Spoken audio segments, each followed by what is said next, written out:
Hey guys, tonight we begin a journey into one of the strangest chapters in fashion history. Imagine this, the year is 1702, London. You're a gentleman getting dressed for the day.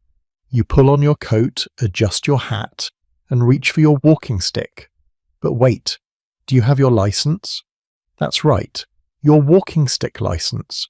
Because in London, at that exact moment in time, carrying a simple wooden cane without official permission could get you arrested.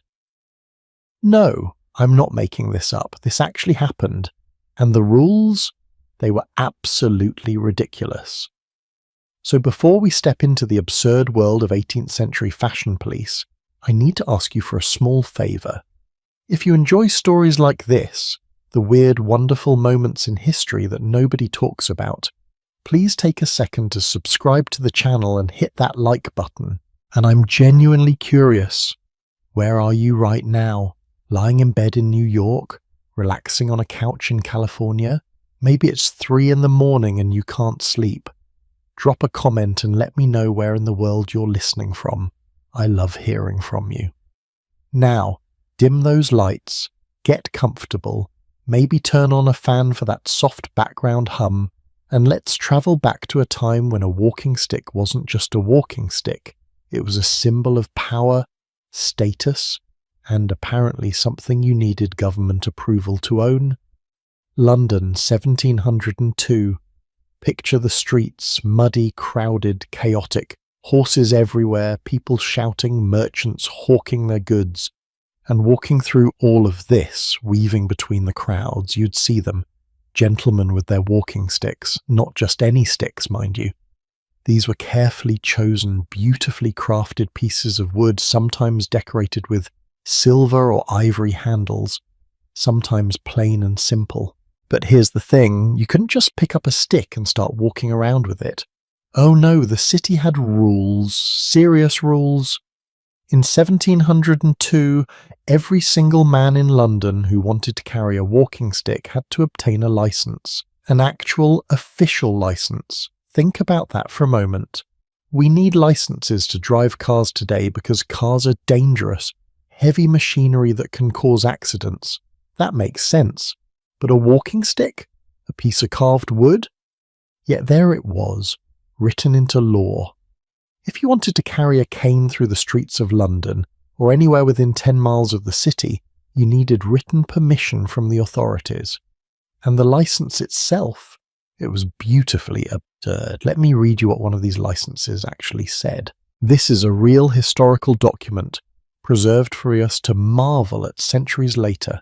You are hereby required to permit the bearer of this cane to pass and repass through the streets of London, or any place within 10 miles of it, without theft or molestation, provided that he does not walk with it under his arm, brandish it in the air, or hang it on a button, in which case it shall be forfeited, and I hereby declare it forfeited to anyone who shall think it safe to take it from him.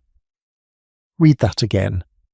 Provided that he does not walk with it under his arm, brandish it in the air, or hang it on a button. Those weren't suggestions. Those were legal requirements. If you carried your walking stick incorrectly, you would lose it. Not temporarily, forever, forfeited. Anyone who saw you breaking these rules could literally take your walking stick away from you, and you'd have no legal recourse whatsoever. Can you imagine? You're walking down Fleet Street lost in thought and you absent-mindedly tuck your cane under your arm because your hands are cold. Suddenly a stranger appears, points at you and confiscates your cane, legally, because you violated the terms of your walking stick license. It sounds like something out of a comedy sketch, but this was real life in 1802 London. But why? Why on earth would a city create such elaborate rules about walking sticks? To understand this, we need to understand what walking sticks meant in that era. They weren't just mobility aids, they weren't just fashion accessories, they were symbols of class, of status, of belonging to a certain level of society. A gentleman with a walking stick was announcing to the world, I matter, I have standing, I am someone worth noticing. And London in the early 1700s was a society absolutely obsessed with status. Your clothing, your speech, your manners, even the way you walk down the street, all of it was being observed, judged, catalogued by everyone around you. The walking stick became one of the most visible markers of whether you belonged to respectable society or not. And the authorities, in their infinite wisdom, decided that something so important to social order needed to be regulated. Think about the class implications here. Poor people didn't need walking stick licenses because poor people didn't carry fashionable walking sticks. They might use rough walking staves for support, especially if they travelled long distances or worked as shepherds. But those weren't the elegant, polished canes that required licenses. The license system was specifically designed for gentlemen, men of means, men of leisure, men who had the time and money to care about fashion. But here's where it gets interesting. The license wasn't just about identifying gentlemen. It was about controlling how gentlemen behaved. Those specific rules, no carrying under the arm, no brandishing, no hanging on buttons, they weren't random. Each one targeted a specific behaviour that society found problematic. Carrying a stick under your arm? That was seen as too casual, too relaxed. It suggested you weren't taking your status seriously enough. A proper gentleman should carry his walking stick in his hand, holding it correctly, demonstrating that he knew and respected the unwritten rules of polite society. Brandishing it in the air? That was dangerous. Walking sticks were heavy. They could be used as weapons. London streets were crowded. If gentlemen started swinging their sticks around, people would get hurt. So that was forbidden. Your stick should move calmly, purposefully, never wildly. And hanging it on a button. This one is fascinating. In the late 1600s, it had actually been fashionable to hang your walking stick from one of your coat buttons using a ribbon or strap, letting it dangle hands-free. It was convenient, it looked stylish. But by 1702, that fashion had apparently become passé, and the license explicitly banned it. Fashion rules had literally been written into law. Now, you might be wondering, did they actually enforce these rules? Were there really walking stick police patrolling London looking for violators? The historical record suggests yes, at least to some extent. The phrase etiquette police that sometimes appears in discussions of this era wasn't entirely metaphorical. There were people, whether official authorities or just zealous social arbiters, who took it upon themselves to correct improper walking stick usage. And the social consequences of being caught were severe. This wasn't just about losing your walking stick, it was about losing face. In a society where reputation was everything, being publicly called out for carrying your cane incorrectly was humiliating. It marked you as someone who didn't understand proper behaviour, someone who was trying to be a gentleman but failing. Your social standing could take a serious hit. Let me share something else fascinating about these licenses. The 10-mile rule. You could carry your licensed walking stick anywhere within 10 miles of London, but the license specifically said it protected you from theft or molestation in that area. Which raises an interesting question. What happened outside that 10-mile radius? Were walking sticks fair game for thieves once you left London's immediate vicinity? The phrasing suggests that yes, walking sticks were so valuable, so desirable that theft was a genuine concern. And it makes sense when you consider the craftsmanship involved. These weren't mass-produced items bought at a store. Each walking stick was individually made, often custom-ordered from skilled craftsmen. The wood had to be carefully selected. Different woods for different purposes. Oak for strength and durability, especially favoured by the Puritans. Bamboo and rattan and cane, imported from tropical regions, for lighter, more elegant sticks. The handles were carved from ivory, horn, precious metals. Some had family crests engraved on them. Others had intricate decorative work that took weeks to complete. A fine walking stick could cost as much as a working person's annual wages. So yes, theft was a real problem. And yes, the license system, absurd as it seems to us now, served a practical purpose. It helped identify the legitimate owner of a valuable item. But beyond the practical concerns, beyond the theft prevention and the behavior control, the walking stick license reveals something deeper about this society. It shows us a world where appearance mattered so much that the government got involved in regulating it, where the line between looking important and actually being important was carefully policed, where stepping out of your house with the wrong accessory carried the wrong way could genuinely damage your prospects in life. Think about the modern equivalent. Imagine if wearing a suit required a license. If the government issued official permits for business attire, and if you wore your tie wrong or carried your briefcase incorrectly, someone could legally take it away from you. It sounds insane, but that's essentially what London did with walking sticks.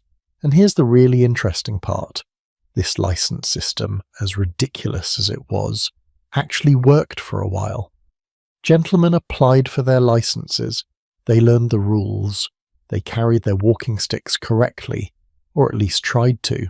The walking stick became even more of a status symbol because now it represented not just wealth and taste, but also official approval. You weren't just a gentleman with a cane, you were a licensed gentleman with a cane. That meant something. Of course, like most attempts to regulate fashion through law, it eventually fell apart. By the mid-1700s, the license system had largely been abandoned. It was too complicated, too difficult to enforce, and society's attitudes were changing. But for several decades in the early 1700s, London actually required men to have permission to look important. And that's what this was really about, permission to look important. In a rigid class society, where who you were mattered more than what you did, where birth determined destiny more than talent or effort, the walking stick served as a visible marker of status, and the authorities wanted to control who got to display that marker and how they displayed it. The walking stick license of 1702 London represents a fascinating moment in history when fashion rules became actual rules, when etiquette was enforced by law, when something as simple as how you held a piece of wood could make or break your social standing. It was absurd, yes, but it was also perfectly logical within the context of that society's values and priorities. And as we'll discover in the next part of our journey, the walking stick was just getting started as a status symbol. Because if you think requiring a license to carry one was extreme, wait until you hear about the gentleman who spent the equivalent of a house's value on a single cane, or the ones who owned hundreds of them, or the ones who turned their walking sticks into multi-purpose gadgets that would make a modern Swiss Army knife look simple.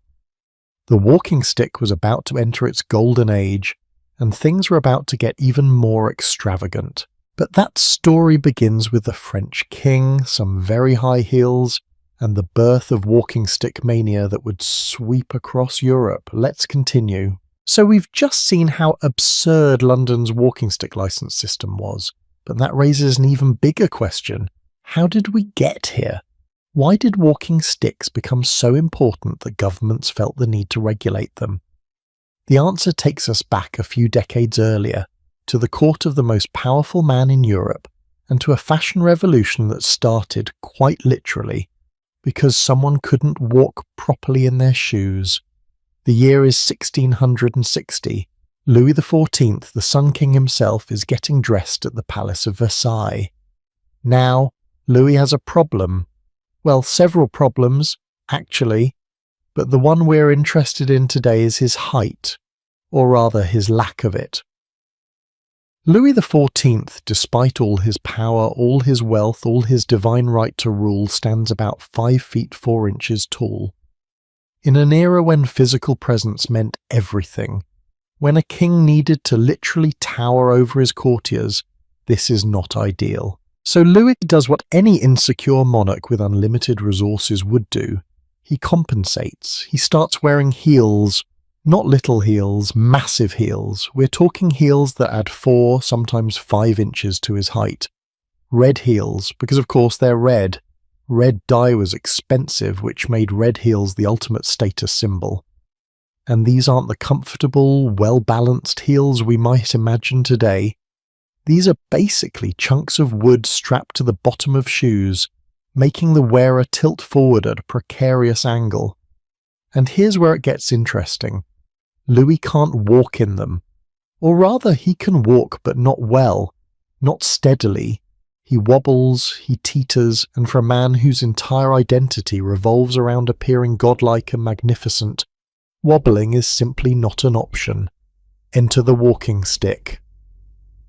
Louis starts carrying a cane, not because he's injured, not because he's old, he's only in his early 20s at this point, but because he needs something to lean on, something to help him balance while he totters around in his ridiculous shoes. And just like that, everything changes.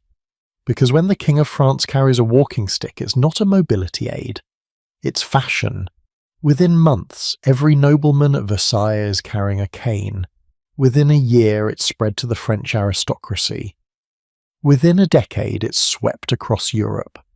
The walking stick, which had been associated primarily with travellers and elderly people, suddenly becomes the must-have accessory for any man of status. But here's what makes this transformation so fascinating. The walking stick didn't replace another fashion accessory, it replaced a weapon. Because before walking sticks became fashionable, gentlemen carried swords. Think about that shift for a moment. For centuries, wearing a sword had been the defining characteristic of a gentleman. It wasn't just about self-defense. It was about honor, about status, about the right to bear arms. In many societies, only certain classes were allowed to wear swords. If you saw a man with a sword hanging from his belt, you knew immediately that he was someone important. Someone with privileges, someone you should probably treat with respect. But swords were also problematic. They were heavy, they got in the way. They caught on furniture, tangled in clothing, clattered against stairs. And most critically, they led to violence. Because if you're carrying a weapon, eventually you're going to use it. Duels were rampant. Arguments that should have ended in apologies ended in bloodshed instead. Honor culture combined with readily available weapons created a society where young men killed each other over insults. By the late 1600s, European society was starting to realize that maybe, just maybe, having every gentleman walk around armed wasn't the best idea. Cities began restricting sword wearing. Laws were passed limiting when and where swords could be carried. The weapon that had defined masculine status for centuries was slowly being phased out. And the walking stick stepped in to fill that void. It gave men something to carry, something to hold, something that served the same social signalling function as the sword but without the deadly consequences. Well, mostly without the deadly consequences. We'll get to sword canes later. But the point is, society found a way to maintain the status symbol while reducing the violence. The transition happened differently in different places. In France, it was driven by royal fashion. In England, it was more gradual, more practical. But everywhere the pattern was the same. Swords out, walking sticks in. And the walking stick inherited all the social weight, all the symbolic importance that the sword had carried. Now, let's talk about what happened once walking sticks became fashionable. Because if you thought Louis XIV's diamond-studded cane was extravagant, you haven't heard anything yet. Voltaire, yes, that Voltaire, the philosopher, the champion of reason and Enlightenment values, the man who spent his life arguing against excess and superstition, owned 80 walking sticks. 80. This is a man who wrote extensively about the virtue of simple living, about rejecting material possessions, about focusing on intellectual rather than physical pleasures, And he had 80 walking sticks. But wait, it gets better.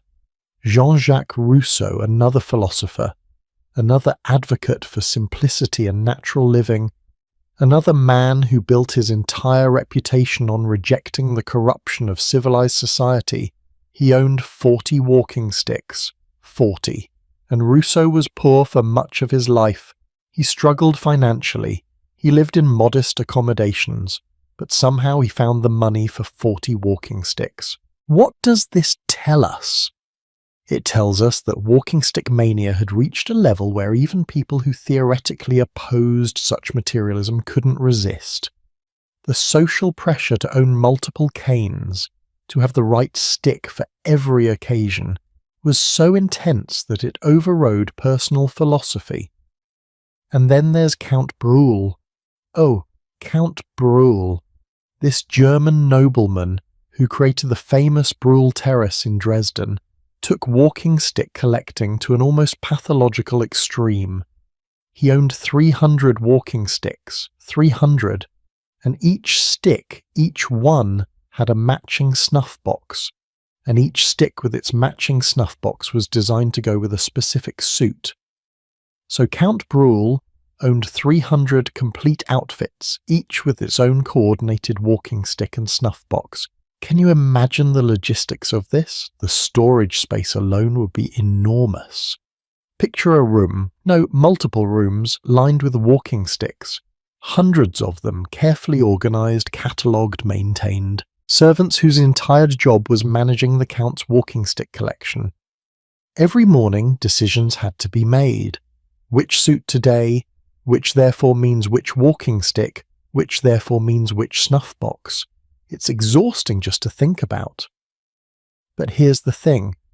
Count Bruhl wasn't seen as crazy, he was seen as fashionable, as sophisticated, as someone who truly understood the importance of proper presentation. Other nobles envied him. They tried to emulate him, though few had the resources to maintain 300 of anything. This is what walking sticks had become by the mid-1700s, an obsession, a competition, a way for wealthy men to display their taste, their resources, their attention to detail, and the manufacturers were more than happy to feed this obsession. Hamburg became known as the walking stick metropolis of Europe. The city had dozens of manufacturers, each specializing in different styles, different materials, different techniques. The most famous was a man named Herr Meyer, who was basically the Rolex of walking stick makers. His canes were so prized, so exquisitely made, that one of them was displayed at the Great Exhibition of 1851 in London. The same exhibition that showcased the most impressive technological and artistic achievements from around the world. Right there alongside steam engines and industrial machinery and fine art, there was a walking stick by Herr Meyer, radiating in all its splendour.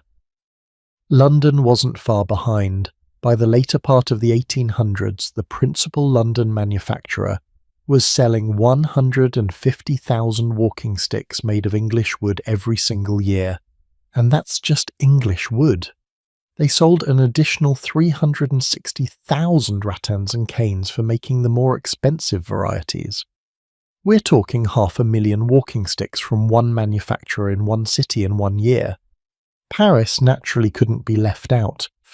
In 1847, Paris had 165 walking stick manufacturers, employing 962 workers. Nearly 1,000 people whose entire job was making walking sticks. That's more people than work at many modern tech companies. An entire industry employing thousands across Europe, dedicated to producing elegant pieces of carved wood for men to carry around. And the materials. The variety was staggering. You could get walking sticks made from ash, beech, blackthorn, crabapple, cherry, maple, orange wood, oak, holly, poplar, honeysuckle, hazel. Imported materials included bamboo from Asia, rattan from the tropics, rhinoceros horn from Africa, whalebone from the Arctic. For handles, there was ivory carved into elaborate shapes, silver cast into decorative knobs, gold for the truly wealthy mother of pearl, inlaid in intricate patterns. Some walking sticks were works of art. Craftsmen would spend weeks carving a single handle, creating miniature sculptures of animals, historical figures, mythological scenes. Others were designed to be understated, their quality evident only in the perfect grain of the wood, the flawless polish, the precise weight and balance. And men cared deeply about these details. They studied walking sticks the way modern enthusiasts study watches or cars. They learned which woods were best for different purposes: malacca for flexibility, blackthorn for durability, bamboo for lightness. They debated handle shapes, the crook for traditional elegance, the knob for modern simplicity, the opera handle for evening events. They considered ferrules, the metal tips at the bottom, and whether silver was worth the extra cost over brass. Different sticks for different times of day, different sticks for different weather, different sticks for different social occasions. A gentleman might own a dozen walking sticks and still feel like his collection was inadequate, because there was always something new, some innovation, some design that he didn't yet possess. This wasn't just consumerism, though, that was certainly part of it. This was identity. In a society where birth determined so much of your fate, where changing your social position was nearly impossible, your possessions became one of the few ways to express individuality, to demonstrate taste, to claim status. A man born into the gentry could never become nobility, but he could own a walking stick as fine as any duke's. A wealthy merchant could never be accepted as a gentleman by birth, but he could look like one if he carried the right cane. The walking stick became a bridge between classes, a way for the rising middle class to emulate the aristocracy, and a way for the declining aristocracy to maintain the appearance of wealth they might no longer possess. You could be deeply in debt but still command respect if you walk down the street with an elegant cane and the confidence to carry it well. And that confidence, that's crucial, because owning a fine walking stick wasn't enough. You had to know how to use it, how to hold it, how to move with it, how to gesture with it in conversation. The walking stick became an extension of your body language, a tool for communication as much as a fashion accessory. A skilled walking stick user could express subtle gradations of respect, interest, disdain, all through tiny adjustments in how he held or moved his cane. So when we look back at this period, the late 1600s through the 1700s, we're seeing a complete transformation in masculine fashion and identity. The sword, symbol of violence and honor culture, gives way to the walking stick, symbol of refinement and peaceful society, but the walking stick absorbs all the importance, all the meaning that the sword once held. It becomes not just an accessory but a necessity, not just a possession but a statement about who you are and who you aspire to be. And we're just getting started. Because what we haven't talked about yet is what these walking sticks were worth, the fortunes that were spent on them, the diamonds and gold and precious materials that were lavished on what was ultimately just a stick. The extravagance was about to reach levels that would make Count Bruhl's 300 walking sticks look almost reasonable by comparison. Let's keep going. Now, if you're thinking that owning 300 walking sticks sounds excessive, I need you to sit down for this next part. Because we're about to talk about money. Serious money. The kind of money that makes you question whether these people understood the concept of proportional spending. We're talking about walking sticks that cost more than houses, more than estates, more than some small businesses. Walking sticks encrusted with enough diamonds to bankrupt a minor noble family. And the men who owned them, they carried these fortune-laden sticks through muddy streets, into crowded ballrooms, on casual afternoon strolls, as if they were carrying around something worth, I don't know, $5. Let me start with Louis XIV, because of course we're starting with Louis. The The man who started this whole walking stick craze didn't just carry any ordinary cane. His favourite walking stick had a handle shaped like an eagle. Beautiful, right? Majestic, very kingly.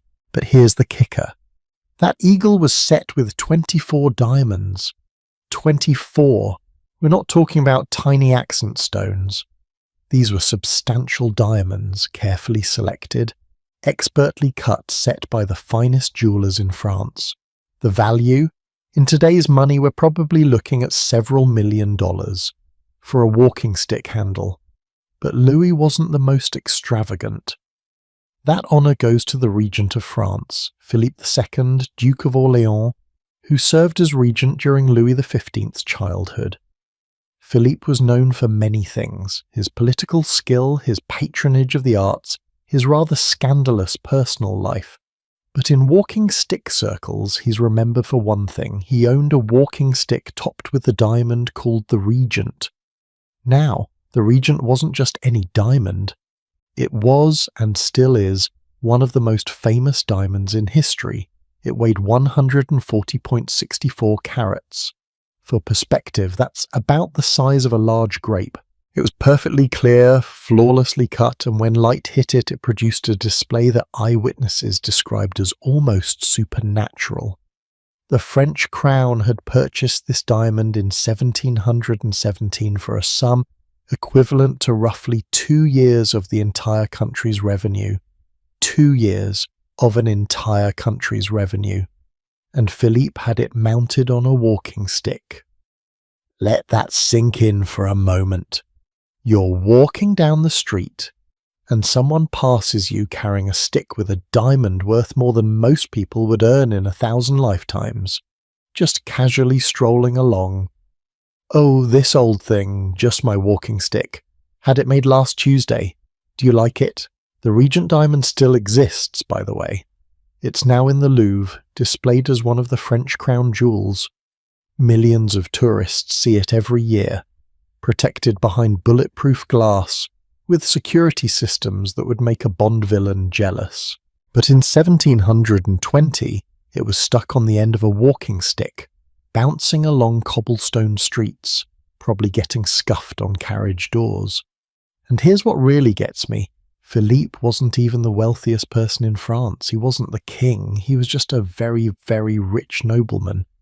Which means there were probably other walking sticks out there owned by other nobles that were comparably valuable but weren't famous enough to make it into the history books. How many fortunes were walking around 18th century Paris disguised as fashion accessories? We'll never know. But it wasn't just the French. Every wealthy society in Europe developed its own culture of extravagant walking sticks. In England, gold handles became the standard for the upper echelons of society. Not gold-plated, solid gold. We're talking handles that weighed a pound or more, cast in elaborate designs, sometimes depicting family crests, sometimes showing hunting scenes or mythological figures, sometimes just demonstrating pure, unapologetic wealth. Silver was considered almost pedestrian by comparison, though even silver walking sticks represented significant investments. A middle-class professional might save for years to afford a good silver-top cane. For the wealthy, silver was what you gave to your less important guests, or displayed in your secondary homes. Then there were the exotic materials. Rhinoceros horn, which was believed to have medicinal properties and was imported at enormous expense from Africa. Whalebone, which required voyages to the Arctic and back. Narwhal tusk, which medieval Europeans thought came from unicorns and priced accordingly. These materials were so rare, so expensive, that simply obtaining them was a demonstration of wealth. Actually, crafting them into walking sticks added another layer of cost. Ivory was particularly popular, especially elephant ivory carved by master craftsmen.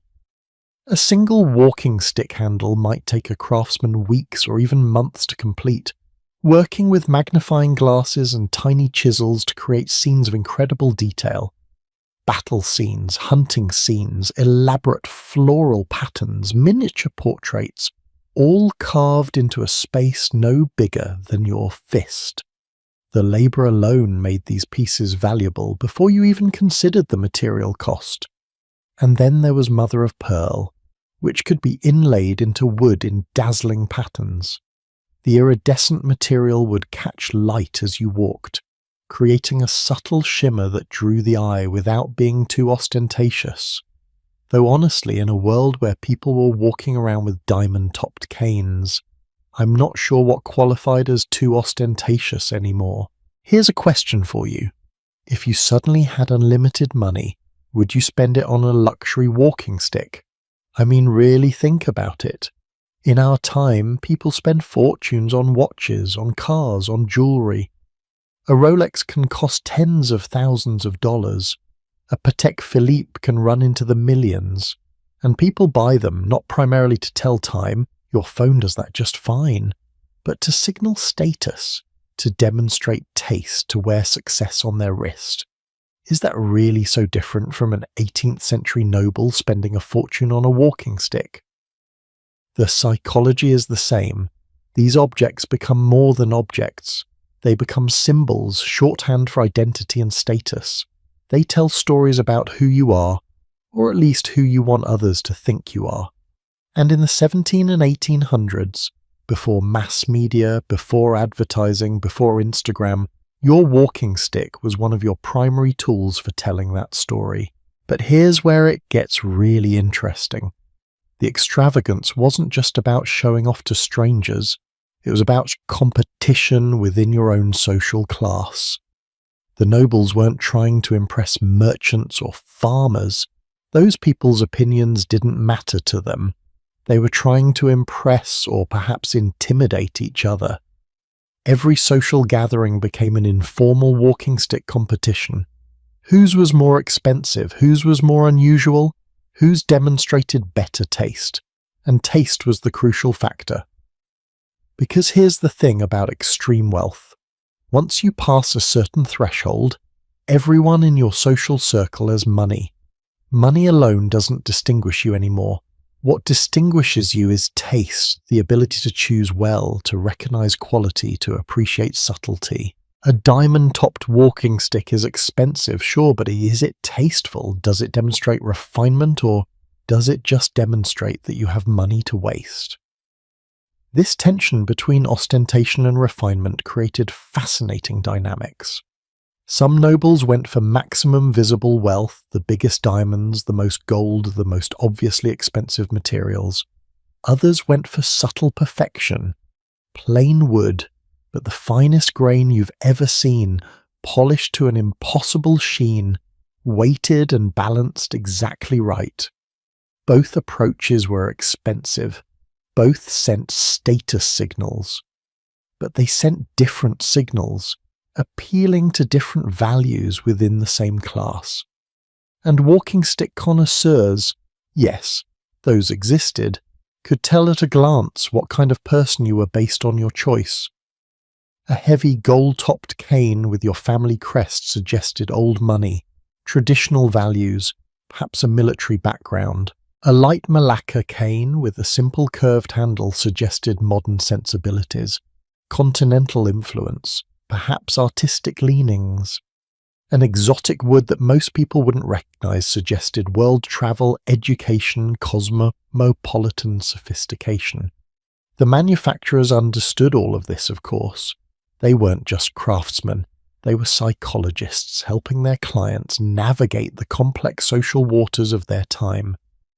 The best walking stick makers developed relationships with their clients that lasted decades, learning their tastes, advising on choices, even gently steering them away from purchases that might send the wrong signal. And the prices reflected this expertise. A truly custom walking stick, designed in consultation with a master craftsman, made from the finest materials, could easily cost what a skilled worker might earn in 5 years. Maybe 10 years for the really special pieces. And wealthy men ordered them regularly, constantly updating their collections, always chasing the next perfect stick. Some cities became known for particular specialties. We've already mentioned Hamburg. But Paris became famous for decorative work, particularly for what they called pictorial sticks, walking sticks with handles that depicted specific scenes or told stories. The ink would be applied while wet, then varnished to preserve it. These were essentially wearable art pieces, and collectors paid accordingly. German manufacturers, particularly those working with rhinoceros horn and whalebone, claimed their products were superior to those made elsewhere. Whether this was true or just marketing, wealthy buyers believed it, and German exotic material walking sticks commanded premium prices across Europe. English makers focused on understated quality. The wood itself, the perfect fitting, the flawless polish, these were the hallmarks of English walking stick craftsmanship. No need for elaborate decoration when the fundamental quality was so high that ornamentation would be almost insulting. And all of this spending, this competition, this obsession, was for something that most of these men didn't actually need. They weren't old, they weren't injured, they could walk perfectly well without assistance. The walking stick was pure theatre, pure social performance, which in a way makes it even more remarkable. These weren't emergency purchases or practical necessities.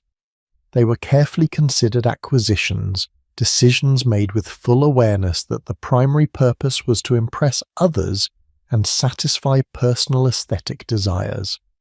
But here's what I find most fascinating about this whole phenomenon. It worked. The walking stick system successfully communicated status and taste. When a gentleman walked into a room carrying an exquisite cane, people noticed. They made judgments, they adjusted their behaviour accordingly. The stick, however irrational an investment it might seem to us, actually accomplished what its owner intended. It made him look important. It commanded respect. It signalled that he was someone worth knowing, someone with the resources and refinement to deserve attention. And that's ultimately what all luxury goods do, isn't it? They work because we collectively agree they work. A diamond is just compressed carbon, but we've agreed it means something. A luxury car is just transportation, but we've agreed it signals success. An 18th century walking stick was just carved wood, but they agreed it mattered. And because they agreed, it did matter. The value was real because the social consequences were real. But all of this raises an even more interesting question. What were they actually doing with these fortune-laden sticks? Because it's one thing to own an expensive object and keep it safely at home, it's another thing entirely to carry it around everywhere you go. And trust me, these gentlemen carried them everywhere, which meant they needed features, functions, hidden capabilities that justified daily use. The walking stick was about to evolve from a simple status symbol into something much more complex, much more practical, and much more surprising. Let's explore what happened when. Picture this, you're a gentleman in 1830 London, walking home from your club late at night.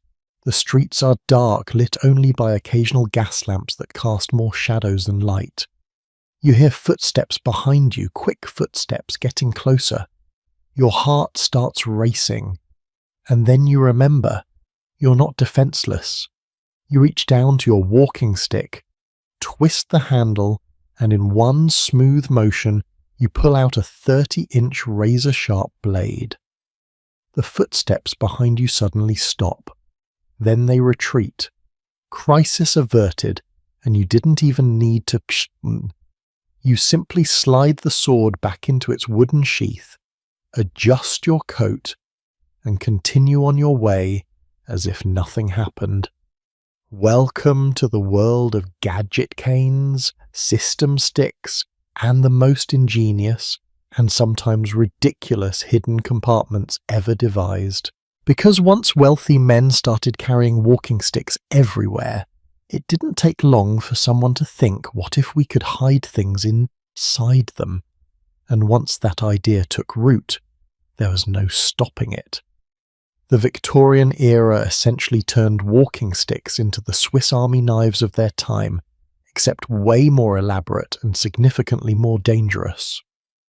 Let's start with the sword canes, because those are the most dramatic and honestly the most necessary. When swords were banned from public carry in France during the early 1800s, and other countries followed suit, men felt genuinely vulnerable. The streets weren't safe. Police forces, as we know them today, didn't really exist. If you encountered criminals or ruffians, you were largely on your own.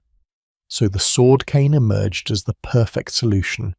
You could comply with the law about not openly carrying a weapon, while still having one available if needed. The design was brilliantly simple.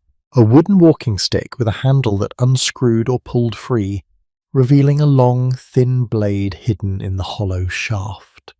The blade was typically rapier style, thin, light, designed for thrusting rather than slashing. Some were quite sharp along the edges too, making them versatile weapons. The better manufacturers paid attention to weight distribution, ensuring that even with a blade hidden inside, the cane handled naturally, giving no hint of its deadly secret. And here's what's remarkable. Sword canes weren't considered scandalous or suspicious. They were perfectly acceptable accessories for gentlemen. You could walk into a fancy restaurant, attend the theatre, go to church, all while carrying a concealed weapon, and nobody batted an eye. It was just understood that a prudent man might need to defend himself, and the sword cane allowed him to do so while maintaining the appearance of civilized refinement. Some of these sword canes were works of art. The blades were etched with designs, family mottos, or decorative patterns. The handles were carved from ivory or precious metals. You could spend a small fortune on a sword cane that was simultaneously a deadly weapon, a fashion statement, and a piece of craftsmanship worthy of display. But sword canes were just the beginning, because once manufacturers realized they could hollow out walking sticks and hide things inside, the floodgates opened. Suddenly, every conceivable object became a candidate for miniaturization and concealment. Let's talk about the drinking sticks.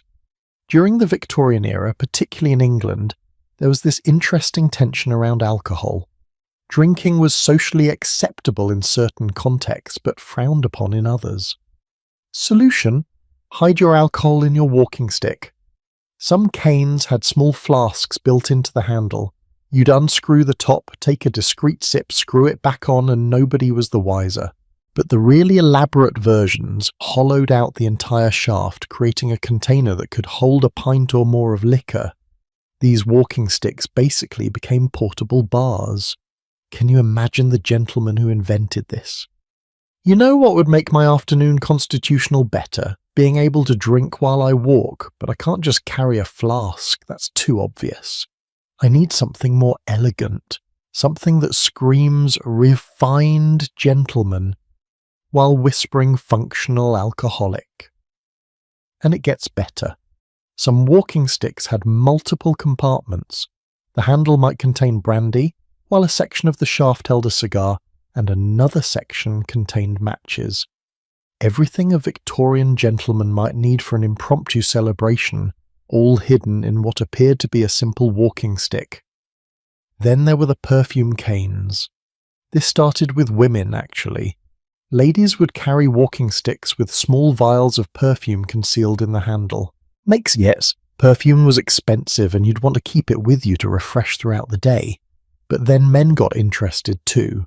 Not necessarily because they wanted to smell nice, although some did, but because perfume canes became another status symbol. The more expensive the perfume, the more elaborate the concealment mechanism, the more impressive your walking stick. Some perfume canes had incredibly complex mechanisms. The handle might twist to reveal not just one vial, but several, each containing a different scent for different occasions. Spring into summer? You've got options, all concealed in your walking stick. But here's where things get really interesting, the professional gadget canes. These were walking sticks designed for specific occupations, fitted with the tools those professionals needed. Doctors had walking sticks with compartments for pills and medicines. Some had small scales for weighing doses, Others had graduated cylinders for measuring liquids. The really fancy medical canes had multiple compartments, each labelled, allowing a doctor to carry an entire pharmacy in his walking stick. Imagine making a house call and treating your patient with medicines dispensed from your cane. The psychological impact alone probably helped with recovery. Your doctor was so prepared, so professional that even his walking stick contained healing powers. Architects and surveyors had walking sticks containing folding rulers, straight edges, and even small levels. Some had compartments for pencils and measuring devices. These weren't just gadgets, they were genuinely useful tools that allowed professionals to take measurements and make notes, while appearing to simply carry a fashionable accessory. Artists had walking sticks fitted with small paint sets, brushes, even tiny easels that folded out. A painter could go for a walk, see something inspiring, and have everything needed to sketch the scene right there in his cane. The walking stick became a portable studio. Musicians weren't left out either. There are surviving examples of walking sticks with harmonicas built into the handles. Others contained miniature violins that could be assembled from components hidden in the shaft. I'm not sure how often these were actually used. The sound quality couldn't have been great, but the sheer ingenuity is impressive. And then there were the really wild ones. Walking sticks with telescopes concealed in the shaft, allowing you to observe distant objects or people without obviously pulling out an optical device. Walking sticks with periscopes, yes, periscopes, that used a series of mirrors to let you see around corners or over walls. The applications for these were probably less innocent than manufacturers claimed. Some walking sticks contained fishing rods. The shaft would unscrew into the sections that could be reassembled into a fishing pole, with line and hooks stored in a compartment. Others contained jump ropes. Apparently Victorian gentlemen needed portable exercise equipment, with silver handles that unscrewed from the ends of the rope stored in the cane. There's even a documented example of a walking stick that contained a complete miniature croquet set. The handle opened to reveal the ball, mallet, 6 stakes and 3 wickets, one of which had a bell. Why a bell, I have no idea, but someone thought it was important enough to include in a walking stick croquet set, so there you go. This thing sold at auction in 2017 for $1,000, by the way. A century-old walking stick croquet set commanded a 4-figure price, but my personal favourite, and this is real, documented in multiple museum collections, are the walking sticks that contained siphons and pressing rods for making cider. Some gentleman somewhere decided that what he really needed was the ability to make cider on the go, and some manufacturer thought, you know what, that's a reasonable request, let's build it. The variety was absolutely staggering. Walking sticks with barometers to predict weather, walking sticks with compasses for navigation, walking sticks with coin scales for verifying currency, walking sticks with devices that, when unscrewed, reconfigured into spinning mirrors. Likely used to attract birds for hunting, though probably also just fascinating to play with. There were walking sticks with secret compartments designed specifically for smuggling. During various periods when certain goods were heavily taxed or restricted, enterprising people used hollowed-out walking sticks to transport everything from tobacco to precious gems. The customs officers knew about this, of course, but catching someone required proof, and a well-made secret compartment was nearly impossible to detect without damaging the stick. Some walking sticks had compartments for storing documents. Important papers, letters, even early photographs could be rolled up and hidden in the shaft. This was particularly useful for diplomats or spies, though probably every user claimed to be a diplomat rather than a spy. And then there were the pharmaceutical walking sticks that weren't for doctors but for users. Opium dens were a reality in Victorian cities, and some walking sticks had small compartments designed to hold the drug and the pipe needed to smoke it. These are rarely mentioned in polite historical accounts, but they exist in museum collections, silent witnesses to the less savoury aspects of the era. The manufacturing challenge was considerable. You couldn't just drill a hole in a walking stick and call it a compartment. The wood had to be carefully selected for grain and stability. The hollowing had to be precise, leaving enough material for structural integrity while maximising storage space. Any mechanisms, screws, springs, hinges, had to be perfectly fitted, operating smoothly even after years of use and exposure to weather. And critically, the compartments had to be concealed well enough that the walking stick still looked like a normal walking stick. If everyone could tell your cane had hidden features, it defeated the purpose. The best manufacturers became masters of hidden engineering.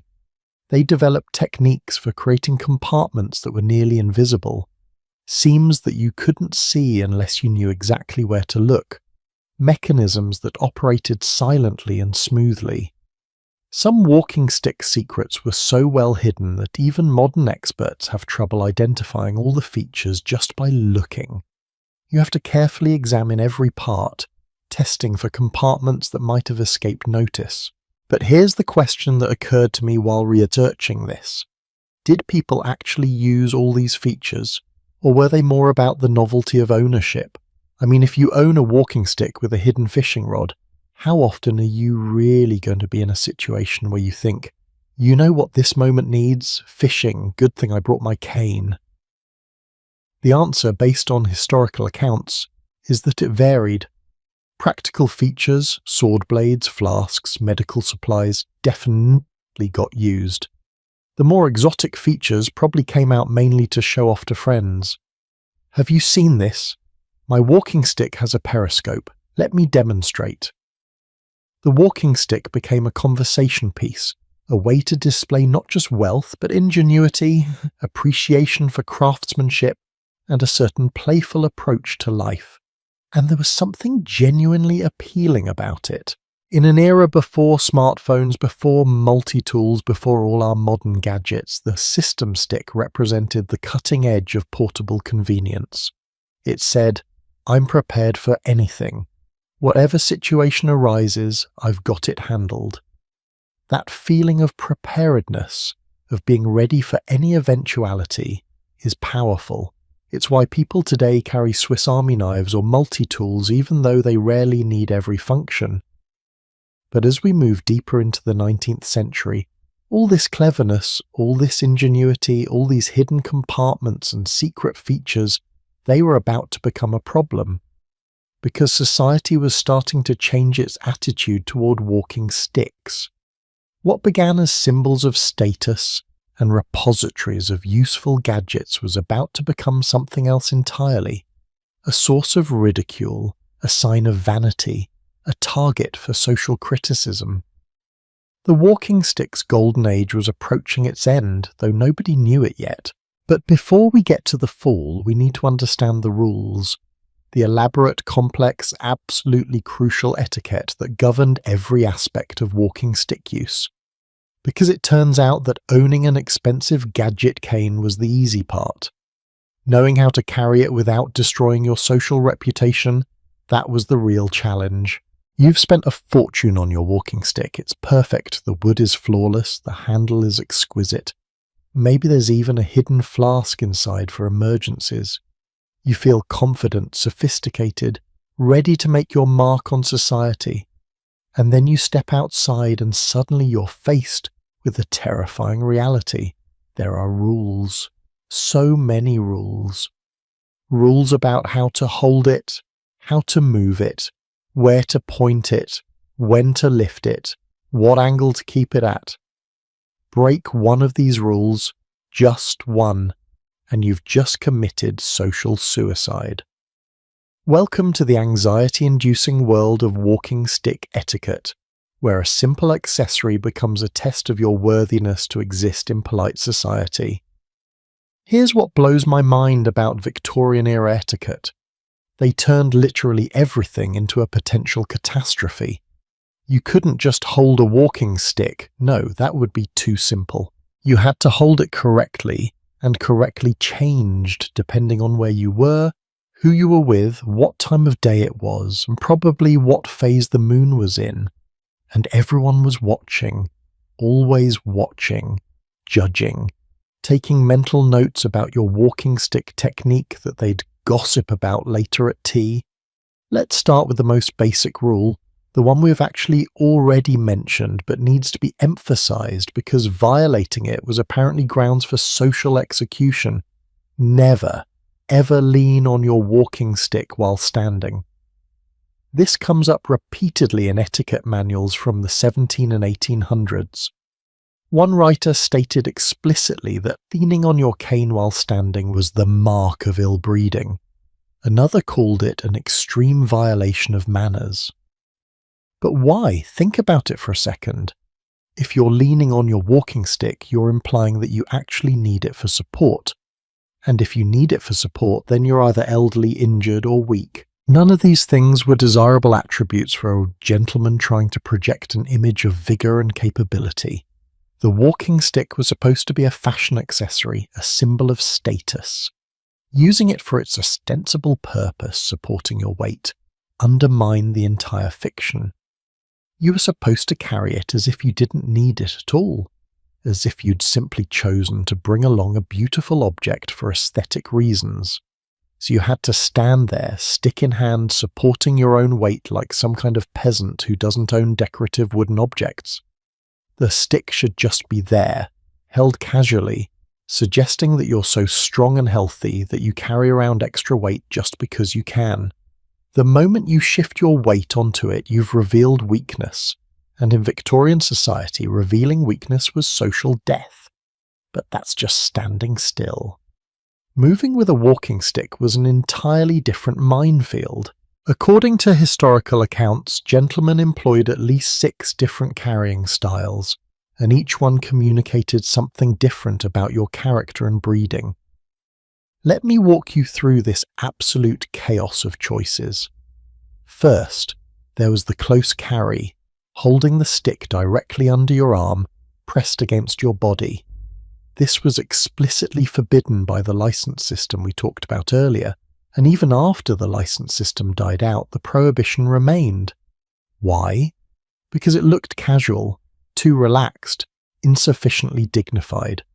You appeared to be treating your expensive walking stick like a rolled-up newspaper or a loaf of bread. Unacceptable.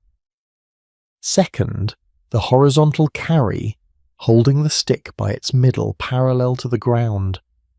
This apparently made you look like you were carrying a log of timber, which one historical writer specifically mocked. The stick should be vertical or nearly so, not horizontal. You're a gentleman, not a lumberjack.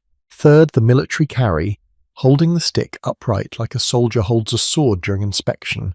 This was actually acceptable, but only if you had some military connection. If you were just a regular civilian, it came across as pretentious, like stolen valor, but for walking stick posture. Fourth, the shoulder carry, resting the stick on your shoulder like a rifle. This was considered impossibly vulgar. One account describes it as making the carrier look like someone transporting timber. Apparently, looking like you're doing physical labor of any kind was the worst possible outcome. Fifth, the twirling carry, spinning the stick by its handle as you walked. This was seen as juvenile, attention-seeking, and potentially dangerous to others. The stick was supposed to be an elegant accessory, not a baton for your impromptu street performance. And sixth, the ground tap carry, the one where the stick alternately touches the ground and lifts into the air as you walk. This is actually close to correct, but the timing and angle had to be perfect, too much ground contact and you looked like you were actually using it for support. Too little, and it seemed pointless to be carrying it at all. The ideal technique, described in multiple etiquette manuals, was to hold the stick at approximately 45 degrees from vertical, in your right hand, moving it naturally with your stride but never leaning on it, never letting it drag, never making it the center of attention while simultaneously ensuring it was noticed as part of your overall presentation. Simple, right? Just master the biomechanics of coordinated walking stick motion while monitoring everyone's reactions and adjusting for social context. What could be easier? And God help you if you were carrying it incorrectly and encountered someone important. The etiquette rules for greeting people while holding a walking stick were Byzantine. If you met a male friend of equal status, you could touch your hat in acknowledgement without adjusting your stick. But if he was with a lady, you needed to remove your hat entirely, which meant you needed to transfer your stick to your left hand first, unless you were also carrying something else, in which case there was a whole protocol for item management that I can't even begin to explain.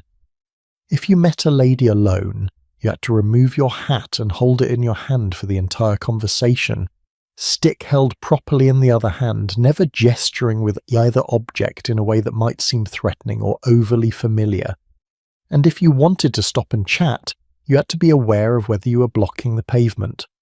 If you were, etiquette required you to move to one side, which meant repositioning yourself, your stick, your hat, and your overall stance, without making it obvious that you were following a complex algorithm of social rules. One writer noted that some men, overwhelmed by these requirements, would simply avoid social interactions while carrying their walking sticks. They'd see an acquaintance approaching and suddenly become very interested in a shop window, or they'd cross the street, or they'd pretend not to notice. All to avoid the stress of performing the walking stick greeting ritual correctly. But the real nightmare scenario? Crowds. Dense crowds where you had to navigate with your walking stick without violating any of the rules or injuring anyone. Historical accounts make it clear that walking stick accidents were common and problematic. People got poked, tripped, knocked down. One writer described walking sticks as very serious subjects of contemplation because they were too frequently applied to uses for which nature never intended. Think about it. You've got crowds of people all carrying 3-foot-long wooden objects, all trying to hold them at the correct angle and move them in the correct rhythm, all while navigating tight spaces and avoiding collisions. It's a miracle anyone survived Victorian street scenes. The walking stick was essentially a weapon that you were required to carry at all times but forbidden to use or even acknowledge as potentially dangerous. And the etiquette books were very clear about your responsibility. If you hit someone with your walking stick, it was always your fault. Didn't matter if they walked into it. Didn't matter if the space was too crowded to move safely. You should have been more careful, more aware, more skilled at walking stick management. The existence of these warnings suggests that walking stick-related injuries were common enough to merit specific guidance.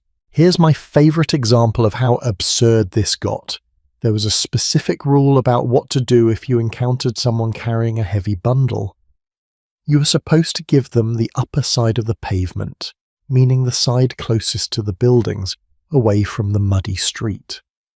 This same courtesy applied to priests, clergymen, women, and elderly people.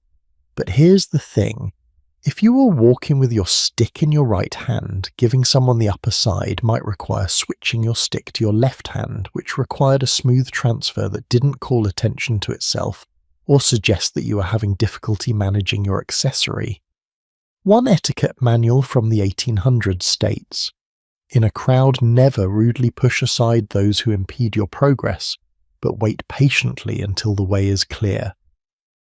Which sounds reasonable, until you remember that you're also holding a walking stick that must be kept at the correct angle and moved in the correct rhythm. So you're standing in a crowd, stick in hand, waiting patiently, trying not to accidentally poke anyone while maintaining your dignified posture and not looking like you're impatient or annoyed or even aware that you're being delayed. It's performance art. And then there were the rules about smoking.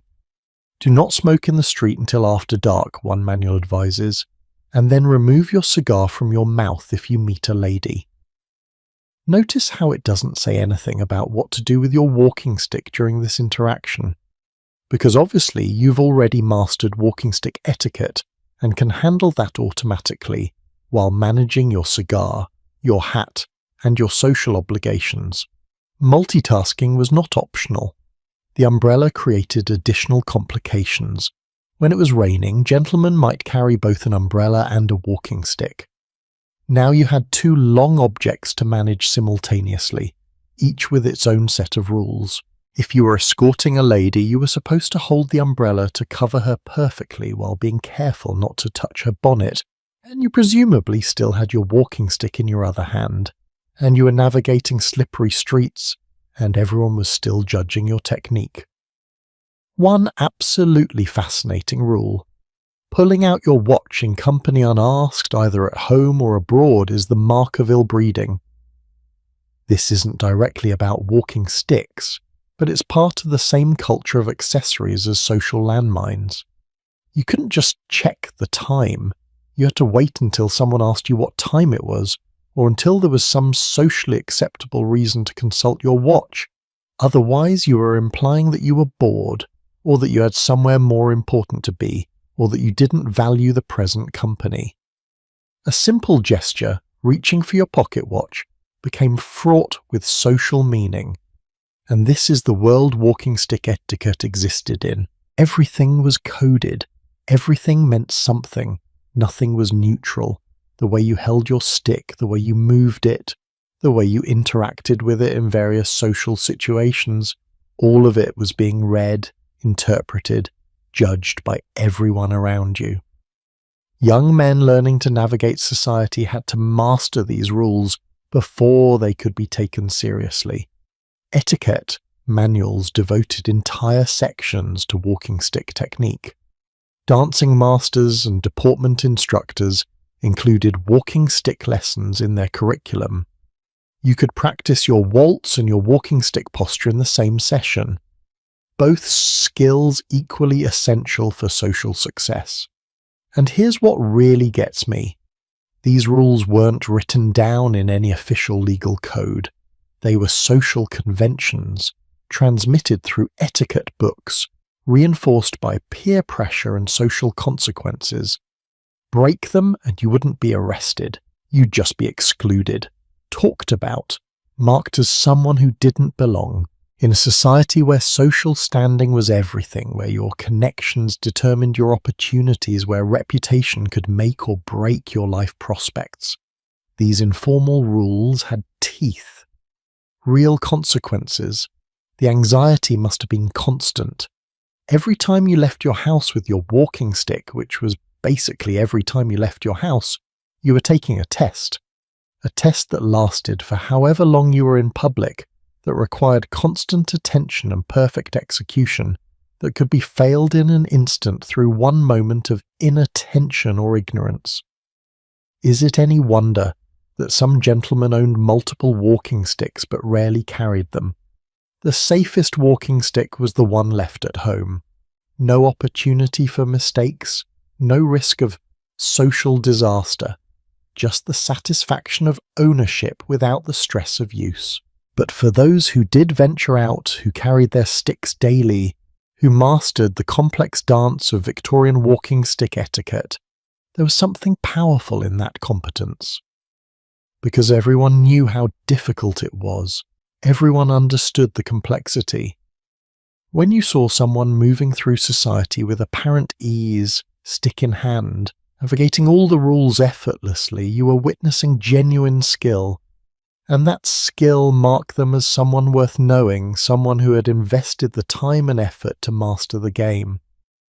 Which brings us to perhaps the most interesting aspect of all this, the walking stick as communication tool. Because once you understood all these rules, once you'd mastered the basics, you could start using your walking stick to send subtle signals. A slight adjustment in angle could express interest or dismissal. The speed of your stride, coordinated with your stick's rhythm, could communicate urgency or leisure. The way you held your stick when greeting someone could indicate respect, familiarity, or subtle disdain. The walking stick became an extension of body language, a tool for nonverbal communication in a society that valued subtle expression over direct confrontation. But that level of sophistication required more than just knowing the rules. It required understanding the philosophy behind them, the deeper meaning of what all these accessories represented. And that understanding came from a very specific group of men who took fashion to its logical extreme.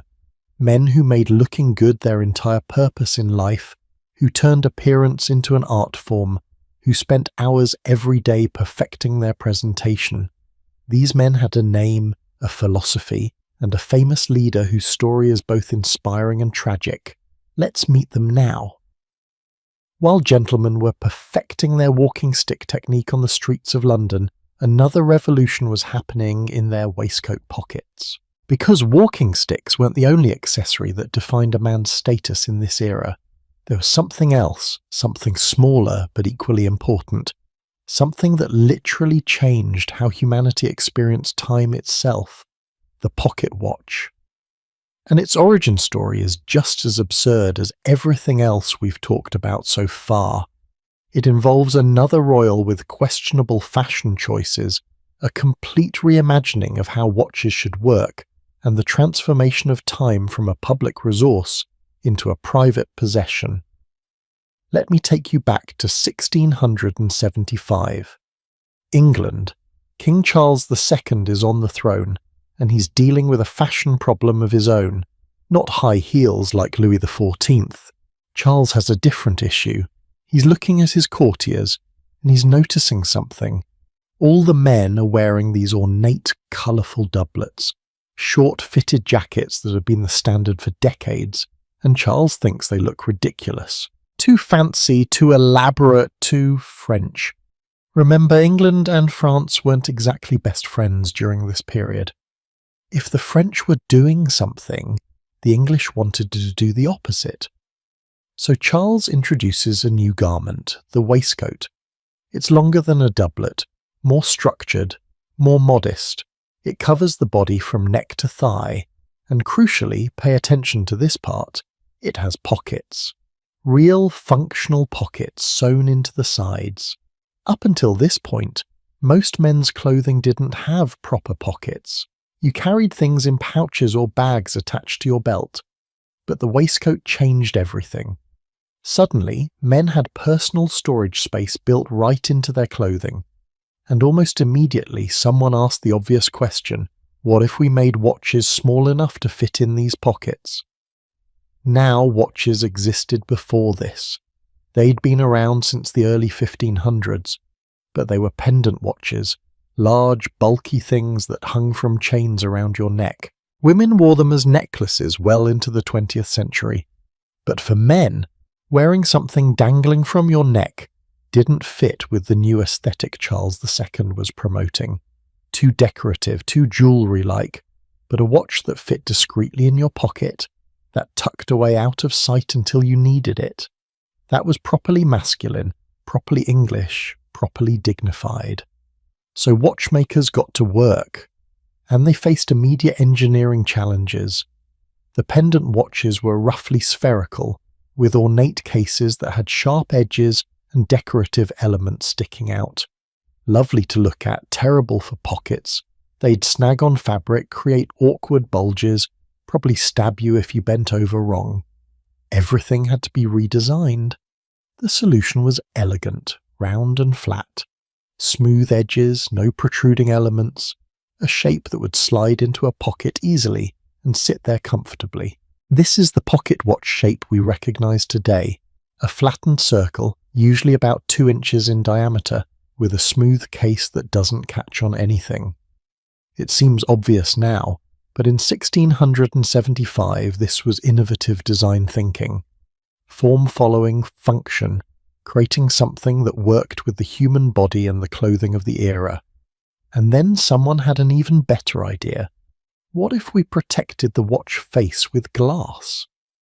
Before around 1610, watches didn't have glass covers. The face was just exposed, vulnerable to damage, getting scratched and dirty. Glass changed everything. Now your watch could be protected, kept clean, kept visible without being exposed to the elements.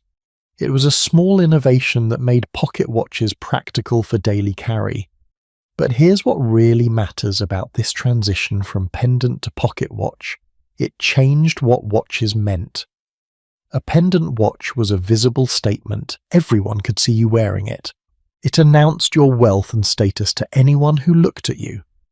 But a pocket watch was hidden, concealed. Nobody knew you had it unless you chose to reveal it. This fundamentally changed the social dynamics of watch ownership. Think about that shift for a moment. With a pendant watch, you're constantly displaying your wealth. With a pocket watch, you're keeping it private until the moment you choose to share it. And that moment of revelation, reaching into your pocket, pulling out your watch, consulting it, then carefully returning it, became its own form of theatre. You weren't just checking the time. You were demonstrating possession, showing off your timepiece, controlling the moment of display, and the watches themselves became status symbols in ways pendant watches never quite managed. Because they were hidden most of the time, watchmakers could focus on making them exquisite without worrying about durability for constant display. The cases could be more delicate, more ornate. The mechanisms could be more complex, more precise. The entire object could be crafted to a higher standard because it wasn't being exposed to the elements constantly. But there was a catch. Actually, several catches. First, these early pocket watches weren't very accurate. They lost or gained an hour or more every day. The technology just wasn't there yet. Until the early 1700s, all watch movements were based on something called a verge escapement, a mechanism that had been developed for large public clocks in the 1400s.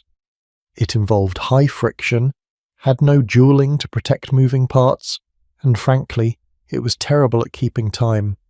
But it was the best they had, so you'd consult your pocket watch, and it might say 3 o'clock, but the actual time could be anywhere from 2 to 4. Not ideal, but here's the thing, nobody else had a better option either. Public clocks weren't much more accurate. Sundials only worked when the sun was out. So as long as everyone's timepiece was equally unreliable, it didn't really matter. Time was more of a general suggestion than a precise measurement. This started to change in the early 1700s. First came the cylinder escapement, invented by Abbé de Hautefeuille and perfected by English maker George Graham. This improved accuracy considerably. Then, toward the end of the 1700s, the lever escapement, invented by Thomas Mudge in 1755, started appearing in watches made by skilled craftsmen like Josiah Emery and Abraham Louis Breguet. These watches could actually keep reasonably accurate time, losing only minutes per day instead of hours. But here's what's fascinating. Even when watches were unreliable, people still treasured them, still paid fortunes for them. Because accuracy wasn't really the point, status was the point, ownership was the point. The pocket watch was less a practical tool and more a symbol of your place in society. The fact that it didn't work very well was almost beside the point, and people knew this. They acknowledged it openly. English newspapers from the 1700s regularly published advertisements offering substantial rewards for information about stolen pocket watches. We're talking 1 to 5 guineas just for information that might lead to recovery. A guinea was a significant amount of money, roughly equivalent to a skilled worker's weekly wage. People were offering 5 weeks' worth of wages just to find out who might have stolen their watch.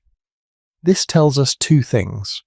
First, pocket watch theft was common enough to justify these advertisements. Second, pocket watches were valuable enough that paying substantial rewards for their recovery made economic sense. These weren't just timepieces, they were investments, heirlooms, objects worth protecting at considerable expense. And as the 1800s progressed, pocket watches became more accessible, not cheap mind you, but available to the middle class, to professionals, to anyone with steady income and a desire to project success. Mass production techniques, particularly American innovations in mechanized watch manufacturing, brought prices down significantly. By the mid-1800s, you could buy a serviceable pocket watch for what a clerk might earn in a month. Still expensive, but achievable. This created an interesting social dynamic. Everyone from wealthy nobles to middle-class clerks carried pocket watches, but the watches weren't equal. The noble's watch might be Swiss-made, with a gold case, jeweled movement, complications that displayed the day and date and moon phase. The clerk's watch might be American-made with a silver-plated case, basic movement, no complications. Both were pocket watches. Both told time, more or less. But they weren't remotely the same. And this is where the watch chain comes in. Oh, the watch chain. Because, of course, you couldn't just carry a watch loose in your pocket. What if you forgot it was there and it fell out? What if someone picked your pocket? What if the watch slipped through a hole in your pocket lining and you lost it forever? Unacceptable. You needed to secure it somehow. The solution was the watch chain, a length of metal chain, usually 6 to 12 inches long, attached to your watch at one end and to your waistcoat or belt loop at the other. This kept your watch secure while allowing you to pull it out easily when needed. Simple, practical, effective. Except, predictably, watch chains immediately became another status symbol. Because a chain could be thin or thick, plain or ornate, base metal or precious metal, a simple brass chain cost very little. A heavy gold chain could cost more than the watch itself, and everyone could see your chain, even when your watch was in your pocket. The chain became a visible marker of the invisible watch's quality, and, by extension, your wealth and taste. Have you ever noticed how luxury works? It's never just the object itself. It's all the accessories, all the additions, all the ways to spend more money on something that should be straightforward. You don't just buy a watch, you buy a chain. And then you realize the chain needs a fob, a decorative element that hangs from the chain. And then you discover that gentlemen often attach small tools or accessories to their watch chains, so now you need those too. Before you know it, your simple pocket watch has spawned an entire ecosystem of related purchases. The fob is particularly interesting. The word comes from the German Fuppe, meaning small pocket. Initially, fob referred to the pocket itself, the little watch pocket in your waistcoat. But over time it came to mean the chain and the decorative elements attached to it. And these elements were surprisingly varied. Some fobs were purely decorative, silver or enamel pendants, often bearing family crests or the arms of a club or society you belonged to. These were miniature advertisements of your affiliations, your heritage, your social connections. Other fobs were functional. The most common was the watch key, a small tool used to wind your watch and set the time, because early pocket watches didn't have crown winding. You had to open the back case and use a key to wind the mainspring and adjust the hands. Imagine that a process. You want to check the time, so you reach into your pocket, pull out your watch by its chain, flip open the case, read the time, close the case, return it to your pocket. Then later, when your watch needs winding, which was daily, sometimes more often, you'd pull it out again, open the back case, find your watch key, hopefully attached to your chain, insert it into the watch mechanism, wind it carefully without overwinding, close the case, put it away. Modern watches that wind with a simple crown twist make this seem impossibly complicated, but for decades this was just how watches worked. Other common fob accessories included seals for sealing letters with wax, Vesta cases for carrying matches, small penknives, cigar cutters, even tiny compasses. Your watch chain could become a jangling collection of useful items, all within easy reach, all demonstrating your preparedness and sophistication. Though of course there was a balance. Too many items on your chain looked cluttered and lower class. The wealthy gentleman might have one or two carefully chosen accessories. The social climber trying too hard might have 6 or 7, inadvertently advertising his insecurity. And this is where we start to see parallels with the walking stick culture we've been exploring. Both objects, the walking stick and the pocket watch, started as practical items and evolved into complex social symbols. Both spawned elaborate accessories and etiquette rules. Both became ways for men to communicate status without saying a word, and both became subjects of competition, collection, and obsession among those who could afford to care about such things. But the pocket watch had something the walking stick didn't: genuine practical necessity. As the 1900s approached, as industry and commerce became more complex, as society became more interconnected and time-dependent, accurate timekeeping stopped being a luxury and started being essential. Trains ran on schedules, business meetings had specific start times. The world was speeding up, becoming more precise, demanding better time management, and the pocket watch, which had started as a status symbol, found itself with a real job to do. That job, and the tragic consequences when pocket watches failed at it, would cement their importance in ways that walking sticks never achieved. But that story involves death, disaster, and the moment when looking important became less important than being precise. Let's continue. Before we get to the tragedy that changed everything about pocket watches, we need to understand just how elaborate the whole pocket watch system had become by the mid-1800s. Because it wasn't just about the watch itself. It was about the entire presentation, the chain, the accessories, the ritual of display, the subtle signals you sent every time you consulted the time. And at the centre of this elaborate dance was something most people today have never even heard of: the seal. A tiny carved object that was absolutely essential to conducting business in the 18 and 1900s. And that tells us so much about how different their world was from ours. Let's start with the watch chain itself, because there's more to know here than you might think. Early watch chains weren't actually chains at all. In the 1700s, gentlemen used what were called watch strings, ribbons, tassels, and elaborate passementerie, basically fancy textile work, to attach their watches. These were cheaper than metal chains and, interestingly, more durable. A fabric ribbon could take more abuse than a delicate chain. Plus, they could be incredibly ornate, with knots and tassels and decorative elements that made them conversation pieces. But as we move into the 1800s, metal chains become the standard. And not just any chains. There were specific styles with specific names, each appropriate for different occasions and different levels of formality.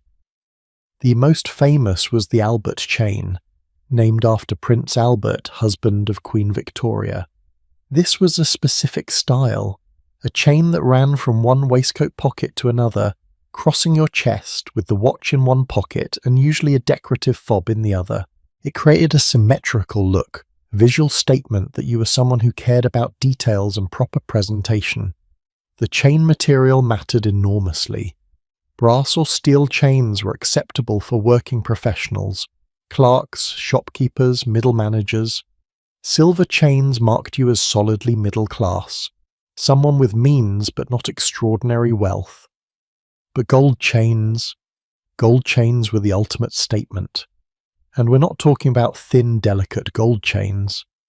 Victorian gentlemen wore heavy gold chains, thick, substantial pieces that had weight, that made a quiet jingling sound when you moved, that announced their presence through both sight and sound. Some of these gold chains were incredibly expensive. A heavy Albert chain in solid gold could cost several £100s in Victorian money. To put that in perspective, a skilled worker might earn £50 in an entire year.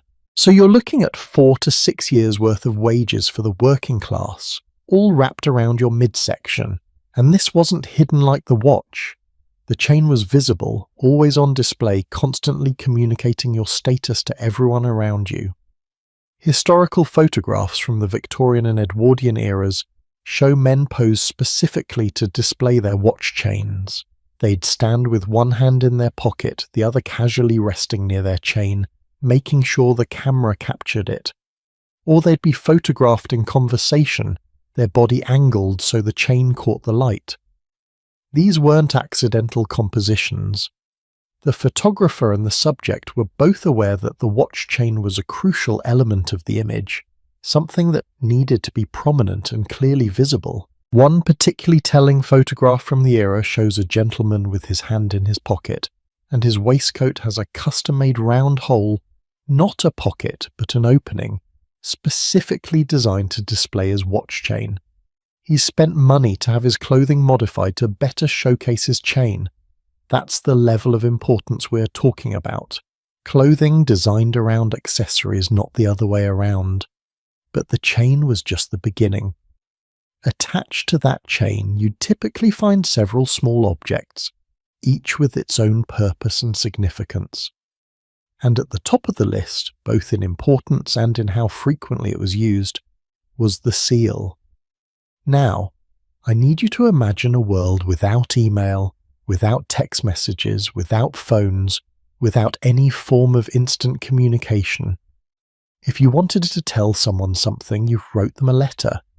And letters weren't handled by machines like modern mail. They were handled by people, postal workers, servants, messengers, people who could read, people who might be curious about your private correspondence, people who might have reasons to want to know what you were telling someone else.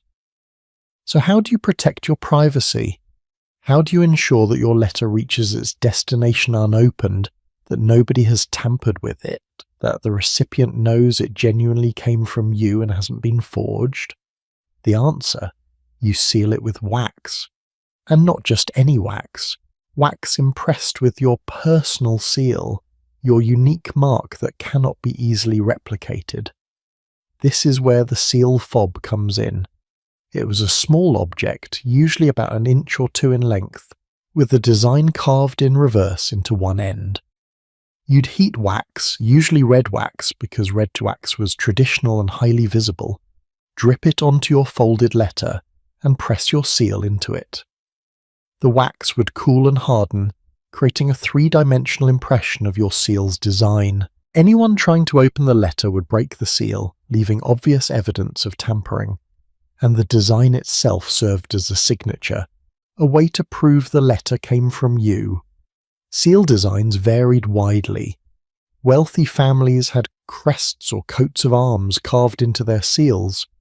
Professional men might have their initials or a symbol of their trade. Some seals bore mottos or meaningful phrases.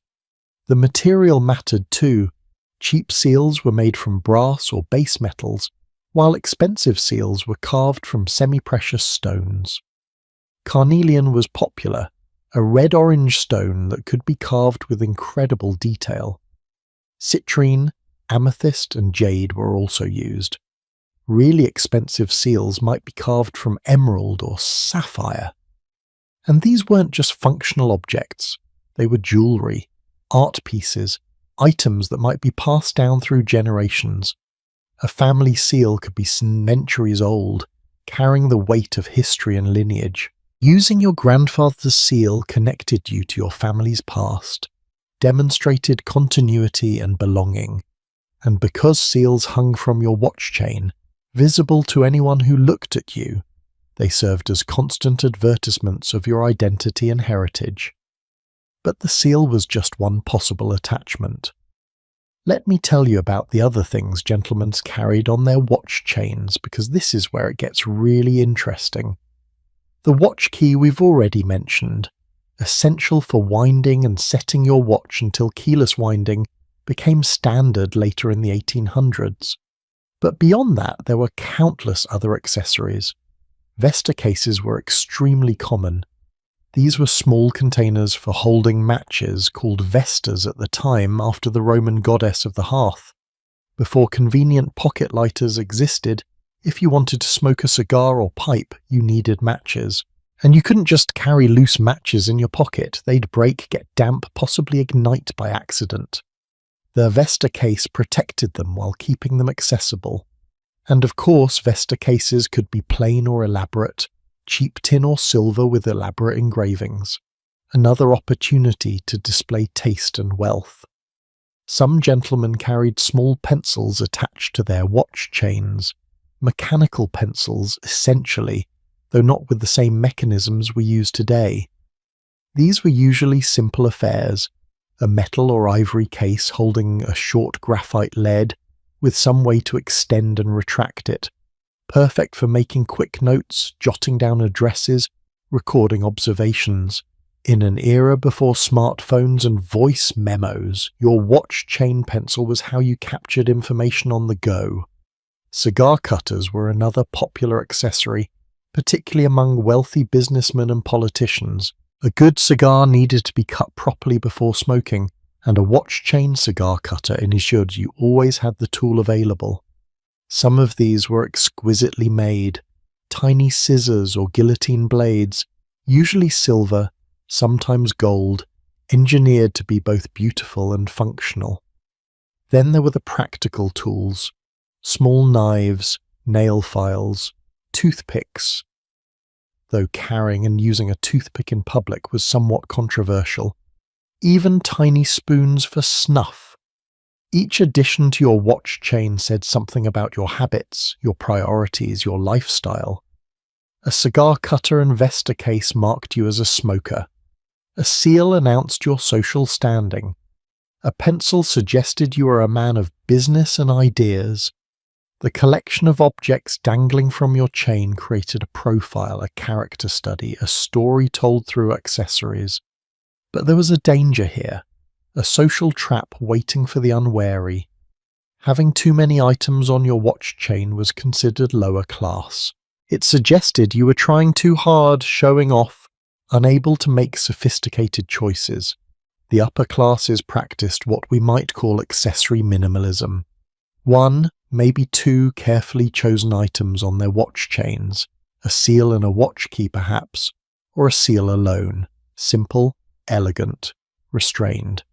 The nouveau riche, the social climbers, the men who'd made money but hadn't inherited taste. They'd load up their watch chains with everything, 5, 6, 7 different items, all jingling together as they walked. And everyone in their social circle would see it and know, here's someone trying to look important, someone who doesn't understand that true elegance is about subtlety, not quantity. The watch chain became a test, another way to separate those who truly belonged from those who were faking it. Women had their own version of this system, by the way. It was called a chatelaine, a decorative clip or hook that attached to the waistband with chains hanging down from it. These chains held all sorts of useful items: scissors, thimbles, sewing tools, keys, small notebooks, even tiny vials of smelling salts or perfume. The chatelaine served the same dual purpose as men's watch chains: functional storage and status display. And like watch chains, chatelaines could be simple and practical or elaborate and expensive, depending on your wealth and taste. But here's what's fascinating about both systems. They represented a fundamentally different approach to carrying things than we use today. We have bags, briefcases, purses, pockets filled with phones and keys and wallets. Everything is hidden away until we need it. But Victorian gentlemen and ladies wore their frequently used items openly suspended from chains, visible to everyone. Your tools, your accessories, your daily essentials were part of your presentation, part of your identity, constantly on display. This created interesting social dynamics. You could tell at a glance what someone's profession might be. A man with a watch chain carrying a pencil, a seal, and a cigar cutter. Probably a businessman or professional. A man with just a watch key and a simple fob. Could be anything from minor gentry to a careful spender. A man with an elaborate seal, expensive chain, and minimal other accessories. Old money, traditional values, someone who didn't need to prove anything because his status was secure. And people absolutely made these judgments. They looked at your watch chain and made assumptions about your wealth, your taste, your social position, your family background. The accuracy of these assumptions varied, of course. You could fake a lot of this if you were willing to spend the money. But the fact that everyone was making these judgments created constant social pressure to get it right, to send the correct signals, to avoid the mistakes that would mark you as someone who didn't belong. Think about the cognitive load this required. You're getting dressed in the morning. You need to choose not just your clothing, but your watch chain, the accessories that are attached to it. Each choice has implications. Each combination sends a message. And you need to make sure those messages are consistent, appropriate for where you're going and who you'll see, aligned with the image you want to project. It's exhausting just thinking about it. But for the men who mastered this system, who understood the subtle language of watch chains and seals and fobs, there was power in that mastery. You could signal alliance or opposition, tradition or modernity, wealth or restraint, all through careful selection of objects that hung from your waistcoat. It was communication through accessories, a visual language that everyone in your social class could read fluently. And this wasn't just about impressing strangers. This was about communicating with your peers, with people who understood the codes, who could appreciate the nuances.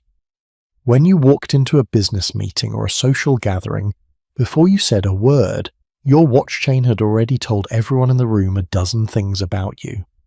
Your words would then either confirm that initial impression or contradict it, but the impression was already formed.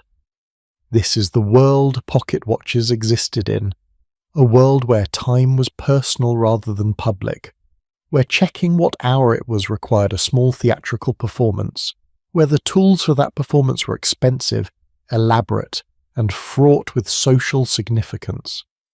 A world where something as simple as a watch chain could make or break your reputation.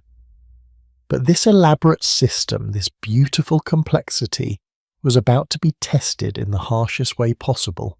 Because as the 1900s approached, as trains began crisscrossing countries and continents, as industrial society demanded ever more precise timekeeping, the pocket watch was going to face a challenge it wasn't prepared for, a challenge where looking important mattered far less than being accurate, where the consequence of failure wasn't social embarrassment but death.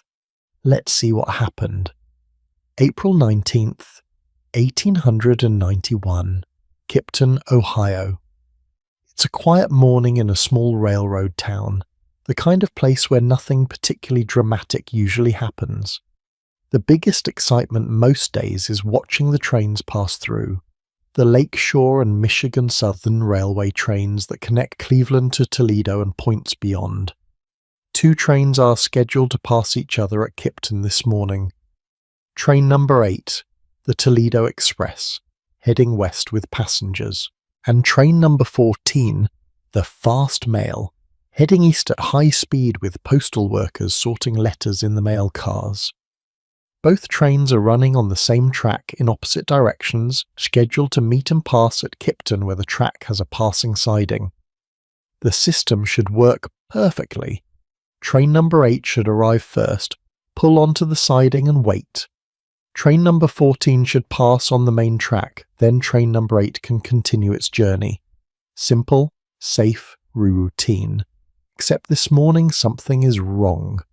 Train number 8's engineer, a man whose name is lost to history but whose pocket watch is about to become infamous, checks his watch before departing. Everything seems fine. The schedule says he has time to make the journey to Kipton, pull onto the siding and wait safely for the fast mail to pass.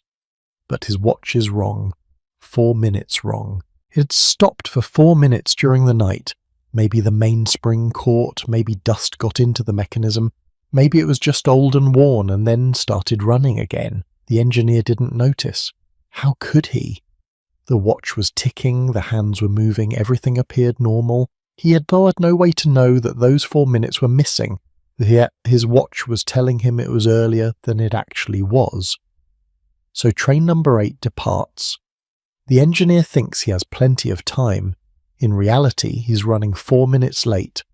And 4 minutes, when you're coordinating trains travelling in opposite directions on the same track, is an eternity. It's the difference between safety and disaster.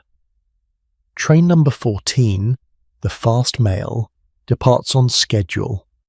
It's moving fast, hence the name, probably 40 or 50 miles per hour, which doesn't sound like much by modern standards, but in 1891, on those tracks, it was serious speed.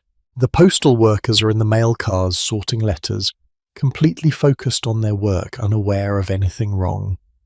Train number 8 is still on the main track, still heading toward Kipton, still operating under the assumption that it has time to reach the siding.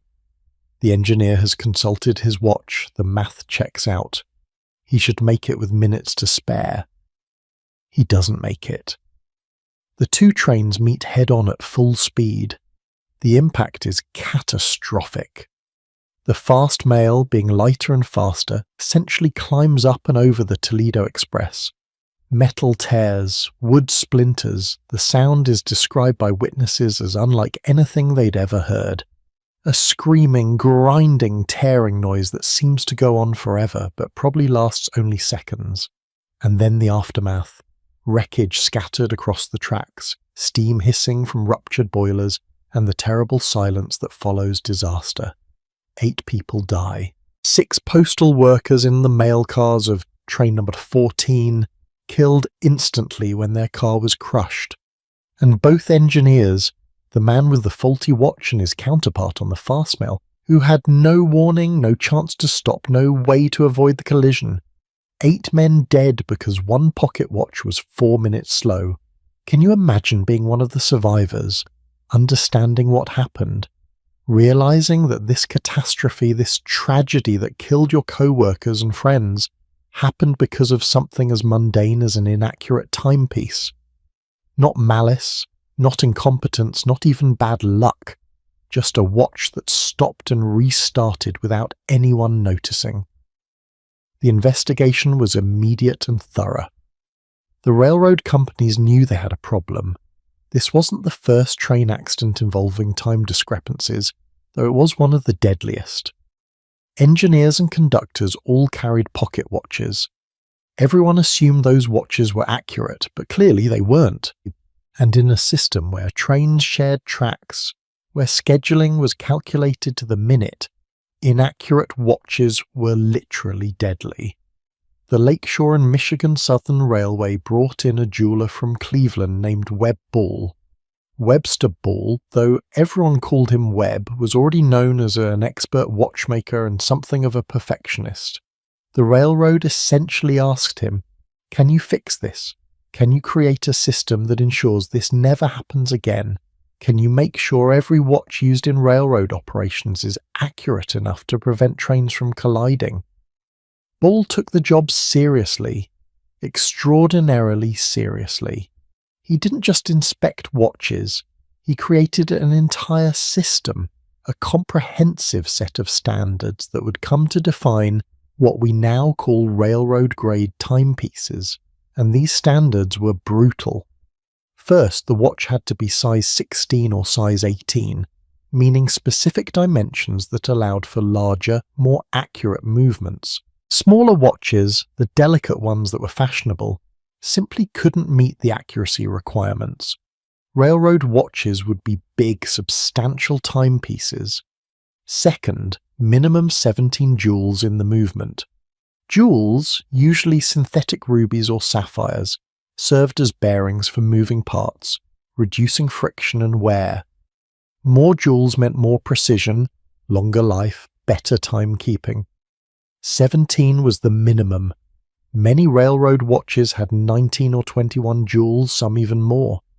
Third, the watch had to be adjusted to at least 5 positions. This is technical but important. A watch runs slightly differently depending on how it's oriented. Face up, face down, crown up, crown down, crown left, crown right. Temperature also affects the rate. A railroad watch had to maintain accuracy regardless of position or temperature variation between 34 and 100 degrees Fahrenheit, basically from just above freezing to extremely hot summer days. Fourth, and this is the killer, accuracy within 30 seconds per week. Not per day. Per week, that's an average error of about 4 seconds per day. In 1893, when these standards were adopted, this was demanding a level of precision that only the finest watches could achieve. Most pocket watches of the era lost or gained minutes per day. Railroad watches had to be nearly perfect.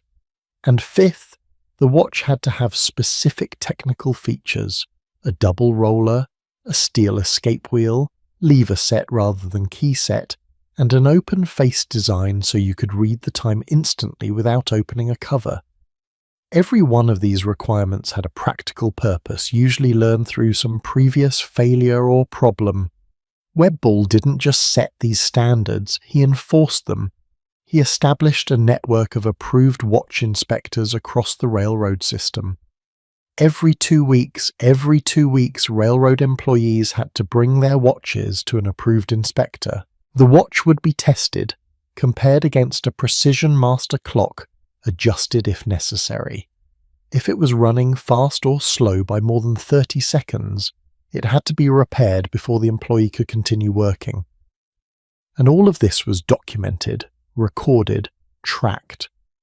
Think about the cultural shift this represented.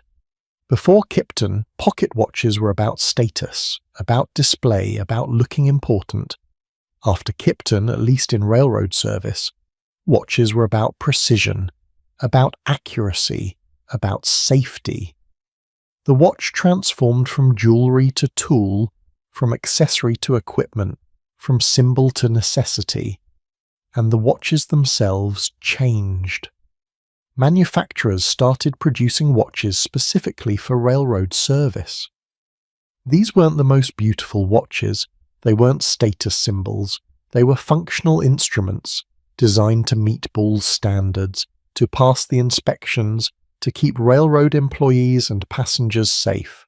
Companies like Waltham, Elgin, Hamilton, and Illinois became known for their railroad watches.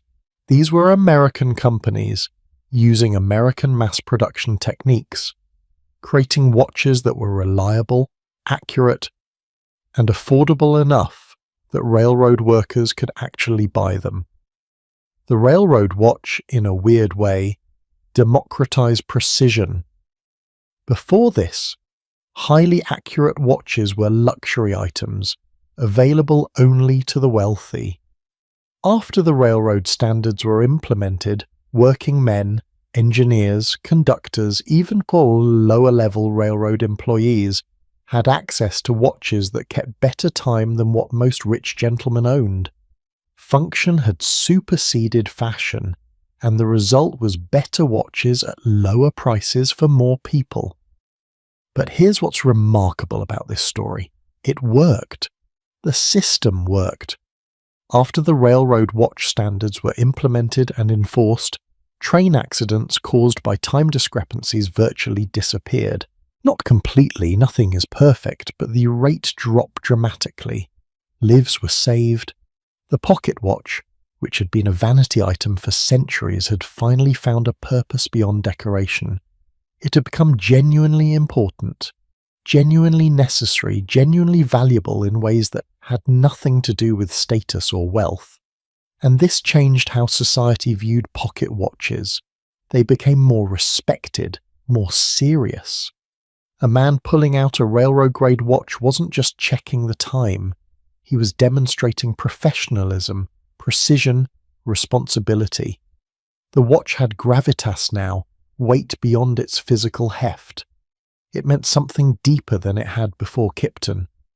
Railroad employees took this seriously too. Your watch became part of your identity as a railroad man. You took care of it, had it inspected religiously, probably knew more about its inner workings than most jewelers. Stories survive of engineers who would save for months to buy a higher-grade railroad watch, one with more jewels or better accuracy, not because they needed it, but because they took pride in their profession and wanted the best tool for the job. The watches became heirlooms. Fathers passed them to sons entering railroad service. "This was my watch," they'd say. "It kept me safe for 30 years. Now it'll keep you safe." The watch connected generations, carried history, represented continuity into a profession that could be dangerous and unpredictable. And the inspectors, the men Webb Ball had appointed to check watches every 2 weeks, they became almost priest-like figures in railroad communities. They held the knowledge, the standards, the authority to approve or reject a watch. They could end a man's career by failing his timepiece. And because of that power, they had to be absolutely trustworthy, absolutely precise, absolutely fair. The inspector's word was final, and his reputation was built on never making mistakes. Webball himself became legendary. Railroad men spoke of him with a kind of reverence usually reserved for company founders or legendary engineers. He hadn't invented a better watch, he hadn't developed a new technology. He'd simply insisted on standards, on accountability, on precision over appearance. And it had saved lives.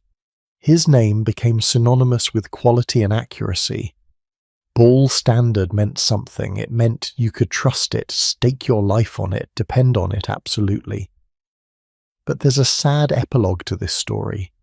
Despite all these standards, despite all the precautions, train accidents continue to happen for other reasons. Mechanical failures, human errors, weather, sabotage. The railroad was never completely safe, and every railroad employee knew it. Every time they consulted their precisely regulated watch, every time they checked the time before departing, there was an awareness. We've eliminated one source of danger, but many remain. The watch can't save you from everything. It can only save you from one very specific failure, the kind that killed 8 men in Kipton. And that's perhaps the deepest lesson of this story. Precision matters, standards matter, but they're not magic. They don't eliminate all risk, all danger, all possibility of tragedy. They just reduce it, manage it, make it slightly less likely that something will go catastrophically wrong. The railroad watch was never about perfection. It was about being good enough, consistently enough, that the system could function with acceptable levels of safety. Which brings us back to the original point of all these stories. Looking important versus being important. Appearance versus function. Status versus utility. For centuries, men had carried watches to signal wealth and position. After Kipton, at least in one crucial industry, watches had to actually work. They had to do their job, and that job was keeping people alive. This shift from ornament to instrument would eventually spread beyond railroads. As the 20th century approached, as modern life became faster and more interconnected, as punctuality transformed from courtesy to necessity, society as a whole would start valuing accuracy over appearance. But we're not quite there yet. Because while railroad watches were becoming serious business, there was still a whole culture of fashionable gentlemen who cared more about how their watches looked than whether they kept accurate time. And leading that culture was a man who had become the most famous example of style over substance, a man who spent 5 hours every day getting dressed, a man who proved that you could become famous for literally nothing except looking good. His name was Beau Brummel, and his story is both inspirational and tragic in equal measure. There's something darkly funny about the fact that while railroad engineers were desperately trying to make pocket watches accurate enough to prevent death, there was a man in London who was famous for getting dressed. That's it. That was his entire contribution to society. George Bryan Brummel, known to history as Beau Brummel, spent 5 hours every single day putting on his clothes. 5 hours. And for about 15 years, from roughly 1800 to 1815, he was the most influential man in London. Not the most powerful, not the richest, not the most accomplished, just the best dressed. And somehow that was enough to make him a legend whose influence we're still feeling 200 years later. Let me tell you about the morning routine that made Beau Brummel famous. He'd wake up, probably around 10 in the morning because fashionable people didn't rise early, and immediately begin the ritual. First, the bath. And this is important. In 1800, most people did not take daily baths. Most people washed their faces, hands and maybe arms with cool water and considered themselves clean. Sweating was actually thought to be healthy, a way to purge toxins from the body. Using perfume and powder to mask odours was standard practice. But Brummel believed in bathing, hot baths, full immersion, every single day. This was revolutionary, possibly insane, definitely expensive. Imagine heating enough water for a full bath every day when water had to be carried in buckets and heated over a fire. The servant labour alone was considerable, but Brummel insisted. He'd soak in hot water, scrub himself clean, emerge pink and steaming. And then the real work began. The shaving was an elaborate process, not just removing facial hair, but sculpting, perfecting, creating a look that appeared effortless but required meticulous effort. Brummel was supposedly always clean-shaven, always perfectly groomed, his skin polished and powderless. Remember, most fashionable men of the previous generation wore white powder on their faces. Brummel rejected this entirely. Natural skin, impeccably clean, was his standard. Then came the hair. While his father's generation wore powdered wigs, elaborate, expensive, high-maintenance hairpieces, Brummel wore his own hair, cut short in what was called the Brutus style, after the ancient Romans. This seems simple, but it was actually a bold statement. Wigs had been markers of status and fashion for over a century. Abandoning them suggested a new aesthetic, a rejection of the old ways, an embrace of something cleaner and more modern. And then came the clothing. Oh, the clothing. Brummel would spend literally hours getting dressed, not because the clothes were complicated to put on, but because every detail had to be perfect. The linen shirt, which had to be absolutely white, absolutely clean, with not a wrinkle or stain visible. Brummel supposedly changed his shirt multiple times a day, which meant he was going through enormous amounts of laundered linen. The laundry bills alone would have bankrupted most men. The cravat, the elaborate necktie of the era, was where Brummel's perfectionism reached almost absurd heights. This wasn't a modern tie that you knot in 30 seconds. This was a long strip of starched linen that had to be wrapped and folded and tied in specific ways to create specific looks. And Brummel was famous for his cravat knots. Men would gather to watch him tie his cravat, He'd stand there, usually in front of a mirror, carefully folding and arranging the linen, and an audience would observe, taking mental notes, trying to memorize the technique. And if it wasn't perfect, if one fold was slightly off, one crease not quite right, he'd untie it and start over. Accounts suggest he might go through 20 or 30 cravats in a single dressing session, discarding each one that didn't meet his standards. His floor would be littered with rejected neckwear, like fallen soldiers in the war against imperfection. And remember, these cravats had to be laundered and starched, which meant servants were constantly washing and preparing new ones. The infrastructure required to support Brummel's dressing habits was substantial. The coat was next. Dark blue wool, almost always dark blue, perfectly tailored to his body. Not tight. Brummel believed clothes should fit perfectly but not constrain movement. The coat should look like it was part of him, a second skin, natural and effortless, which meant it had to be custom-made by the best tailors in London, adjusted and readjusted until it achieved that appearance of effortlessness. The tailors of Savile Row basically built their reputations on Brummel's endorsement. If Brummel wore your coat, you could charge whatever you wanted. Other men would flock to your shop hoping to capture some of that same elegance. The trousers, and this is important, were long, full-length trousers, not the knee-length breeches that had been standard for gentlemen. Brummel was among the first to popularise long trousers for fashionable wear. They were usually buff-coloured, a pale tan or cream, made from the finest cloth, fitted perfectly to his legs, and they were worn with boots, dark, polished to an impossible shine, with no decoration or embellishment. Simple, clean, perfect, The entire look was monochromatic. Dark coat, white shirt, buff trousers, dark boots. No bright colours, no patterns, no gold embroidery or silver buttons or any of the elaborate decoration that had defined men's fashion for the previous century.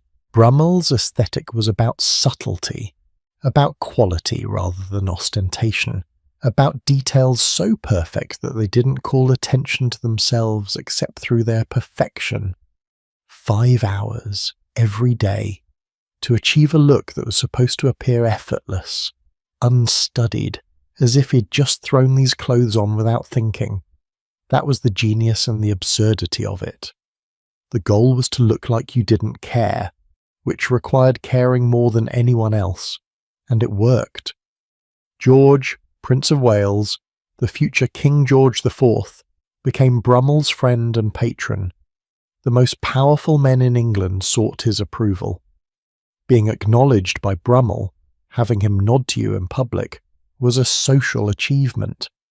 Being ignored by him, being cut in the language of the time, was social death. This middle-class man, whose grandfather had been a shopkeeper, who had no title, no inherited wealth beyond a moderate bequest, no accomplishments beyond dressing well, somehow became the arbiter of fashion and taste for an entire generation. How? How did this happen? How did someone become famous for nothing? The answer tells us something fascinating about human psychology and social dynamics. Brummell succeeded because he understood something fundamental. In a society obsessed with appearances, the person who masters appearances completely can wield enormous influence. He created a character, a persona, and performed it flawlessly. He was always on, always playing the role of the perfectly dressed, perfectly composed gentleman, and people couldn't resist it. His wit helped too. Brummell was known for clever, often cutting remarks. When the Prince Regent, his former friend and patron, greeted Brummell's companions at a party but deliberately ignored Brummell himself, Brummell supposedly turned to one of those companions and asked loud enough for everyone to hear, "Who's your fat friend?" About the Prince Regent, the future king, calling him fat to his face essentially. It was social suicide, but it was also the kind of sharp, fearless rudeness that people remembered and repeated and turned into legend. But here's where the story gets sad, because Brummell's entire life was built on a foundation that couldn't last. He'd inherited about £30,000 when he came of age, substantial fortune at the time, enough to live comfortably for life if managed carefully. But Brummell didn't manage it carefully. He gambled.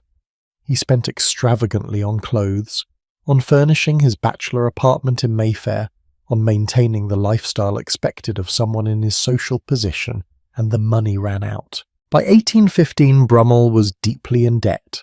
Creditors were circling.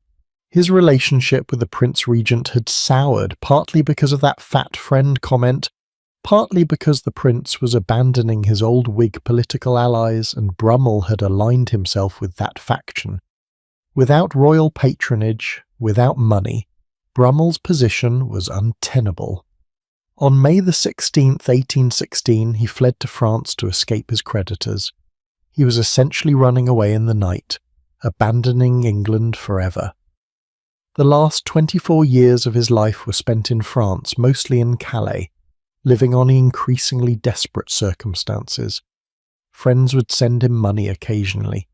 He held a position as British consul at Caen for a couple of years, a minor diplomatic post probably arranged by friends taking pity on him. But mostly he struggled, always in debt, always one step ahead of French creditors now, watching his health decline, watching his carefully constructed persona crumble under the weight of poverty and time. In 1835 he was imprisoned for debt in France. Friends rescued him, provided a small income, and by then he was showing signs of mental illness, probably neurosyphilis, the late stage of manifestation of syphilis, which was rampant in that era and often led to dementia, personality changes, physical deterioration. The man who'd been famous for his perfect appearance, his perfect grooming, his perfect presentation, was now dishevelled, confused, sometimes incoherent. He died on March 30th, 1840, in Caen, France. He was 61 years old. He died in essentially an asylum, poor, forgotten by most of the society that had once celebrated him, his mind gone, his body failing. The man who'd been the most famous person in London, whose opinion could make or break reputations, who had revolutionised men's fashion, died alone and broken in a foreign country. And yet, and this is the remarkable part, his influence lived on. The style he created, the aesthetic of understated elegance, the idea that true sophistication meant restraint rather than ostentation, that quality mattered more than quantity, that fit and cleanliness were more important than decoration. All of this survived. The modern suit, the standard business attire worn by millions of men every day, descends directly from Brummell's innovations.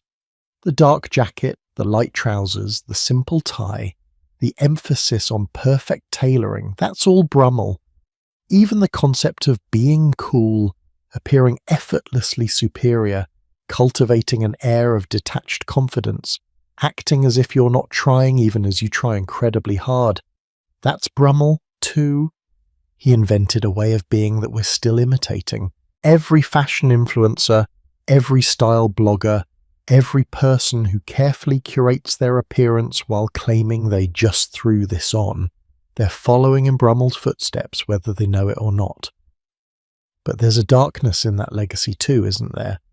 Because Brummell's life demonstrates the emptiness at the heart of pure aestheticism.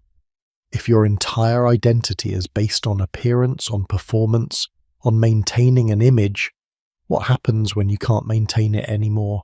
When the money runs out, when your health fails, when you get old? Brummell had built nothing real, nothing lasting beyond his reputation. And reputations fade. People forget. New fashions emerge. And then you're just an old man with nothing, dying alone in a French asylum remembered only as a cautionary tale. Yet people worshipped him. People still study him. We're talking about him right now, more than 2 centuries after his death, because there's something compelling about the idea of mastering appearances so completely, of turning style into substance, of becoming famous for simply being yourself, even if that self is entirely constructed, entirely performed, entirely artificial. Brummell represents the ultimate expression of what we've been talking about throughout this entire story. The art of looking important. He mastered it so completely that he became genuinely important, at least for a while. His walking stick, his clothes, his grooming, his entire presentation, it was all theatre, all performance, but it was such perfect theatre that it convinced a generation of the most sophisticated people in the world. That's a kind of genius, even if it's a troubling kind, even if it ultimately led to tragedy. And this raises questions that are still relevant today. How much does appearance matter? When does caring about how you look become unhealthy obsession? Is there value in pure aesthetics, in beauty for its own sake, even if it serves no practical purpose? Or is that just vanity, just waste, just the kind of shallow concern that leads to Brummell's fate? Dying poor and mad because you spent your fortune on looking good? I don't have answers to these questions. I'm not sure anyone does. But I think Brummell's story forces us to confront them. And maybe that's why we're still talking about him. Not because he was admirable, he probably wasn't, not really, but because he represents something we recognize in ourselves. The desire to be seen, to be noticed, to matter, even if we have to construct that importance from nothing but appearances. The question is whether we can find a better balance than he did, whether we can care about how we present ourselves without making it our entire identity, whether we can look important without forgetting to actually be important. But to understand that balance, we need to understand the philosophy that drove men like Brummell the deeper meaning behind all this obsession with appearances, and that philosophy had a name, a set of principles, and a cultural impact that went far beyond fashion. Brummel wasn't just a well-dressed man, he was the face of a movement, a philosophy, a way of being that had its own name and its own rules and its own contradictions. They called it dandyism. And if you think that sounds silly, like something we shouldn't take seriously, I need to tell you, some of the greatest writers and thinkers of the 19th century took dandyism very seriously indeed. They wrote essays about it, analysed it, debated its meaning and significance. Because dandyism was about something deeper than clothes. It was about identity, about freedom, about creating yourself in a world that usually decided who you were before you were born. The French poet Charles Baudelaire, one of the most influential writers of the 1800s, wrote extensively about dandyism. And here's what he said: "Dandies have no profession other than elegance." Think about that phrase. No profession other than elegance. Your job, your entire purpose in life is to be elegant, to look good, to present yourself perfectly. Everything else, work, relationships, accomplishments, is secondary to the cultivation of personal style. Baudelaire went further. He said dandies have no other status but that of cultivating the idea of beauty in their own persons. You are the artwork. You are both the artist and the canvas. Your body, your clothing, your entire presentation becomes the medium through which you express beauty. And he added this haunting line: "The dandy must aspire to be sublime without interruption. He must live and sleep before a mirror." Live and sleep before a mirror. Constantly observing yourself, constantly adjusting, constantly perfecting, never relaxing, never stopping the performance, never just being. Always becoming, always refining, always trying to achieve some perfect state that probably doesn't exist. It sounds exhausting, it sounds like a kind of prison, and yet men devoted their entire lives to it. Why? To understand that, we need to understand what dandyism meant in the context of its time. The early 1800s were revolutionary in the literal sense. The French Revolution had happened, the American Revolution before that. Old certainties about class and status were crumbling. In previous centuries, if you were born a peasant, you died a peasant. If you were born a noble, you stayed a noble. Your birth determined your destiny, and no amount of effort or talent could change that. But the revolutions challenged this. They suggested, sometimes violently, that maybe birth shouldn't determine everything. Maybe individuals could shape their own identities. Maybe you could become someone, rather than just being born as someone.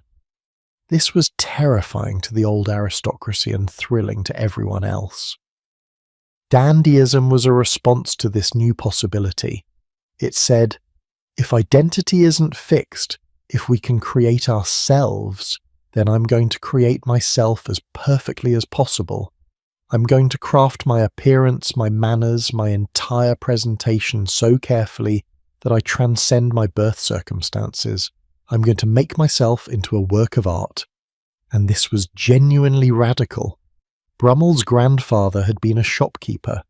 Shopkeepers' grandsons did not normally socialize with princes, but Brummel, through sheer force of style, through perfect presentation, through mastering the codes of upper-class behavior so completely that he did them better than people born to it, he made himself acceptable. He created himself as a gentleman despite not being born one. That's powerful. That's why intellectuals took dandyism seriously. It represented the possibility of self-creation, of transcending the circumstances of your birth through pure will and aesthetic perfection. It was democratic in a weird way. If anyone could become a dandy through sufficient effort and attention to detail, then the old class system had a crack in it, a way for talented individuals to slip through. But there was always a tension, always a contradiction at the heart of dandyism. Because even as it was supposedly about individual expression, it was also about conformity, about knowing the rules so well that you could follow them perfectly, about fitting in while standing out, about being noticed without being conspicuous. Brummel supposedly said, "If John Bull turns around to look at you, you're not well dressed, but either too stiff, too tight, or too fashionable."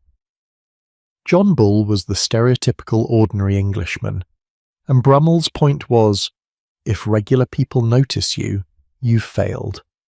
True elegance should be appreciated only by other elegant people. You should pass through the world being noticed by those whose opinions matter, while remaining invisible to those who don't understand. This is the paradox of dandyism. You must be extraordinary while appearing ordinary. You must care intensely about your appearance while seeming not to care at all. You must work incredibly hard to achieve an effect of effortlessness.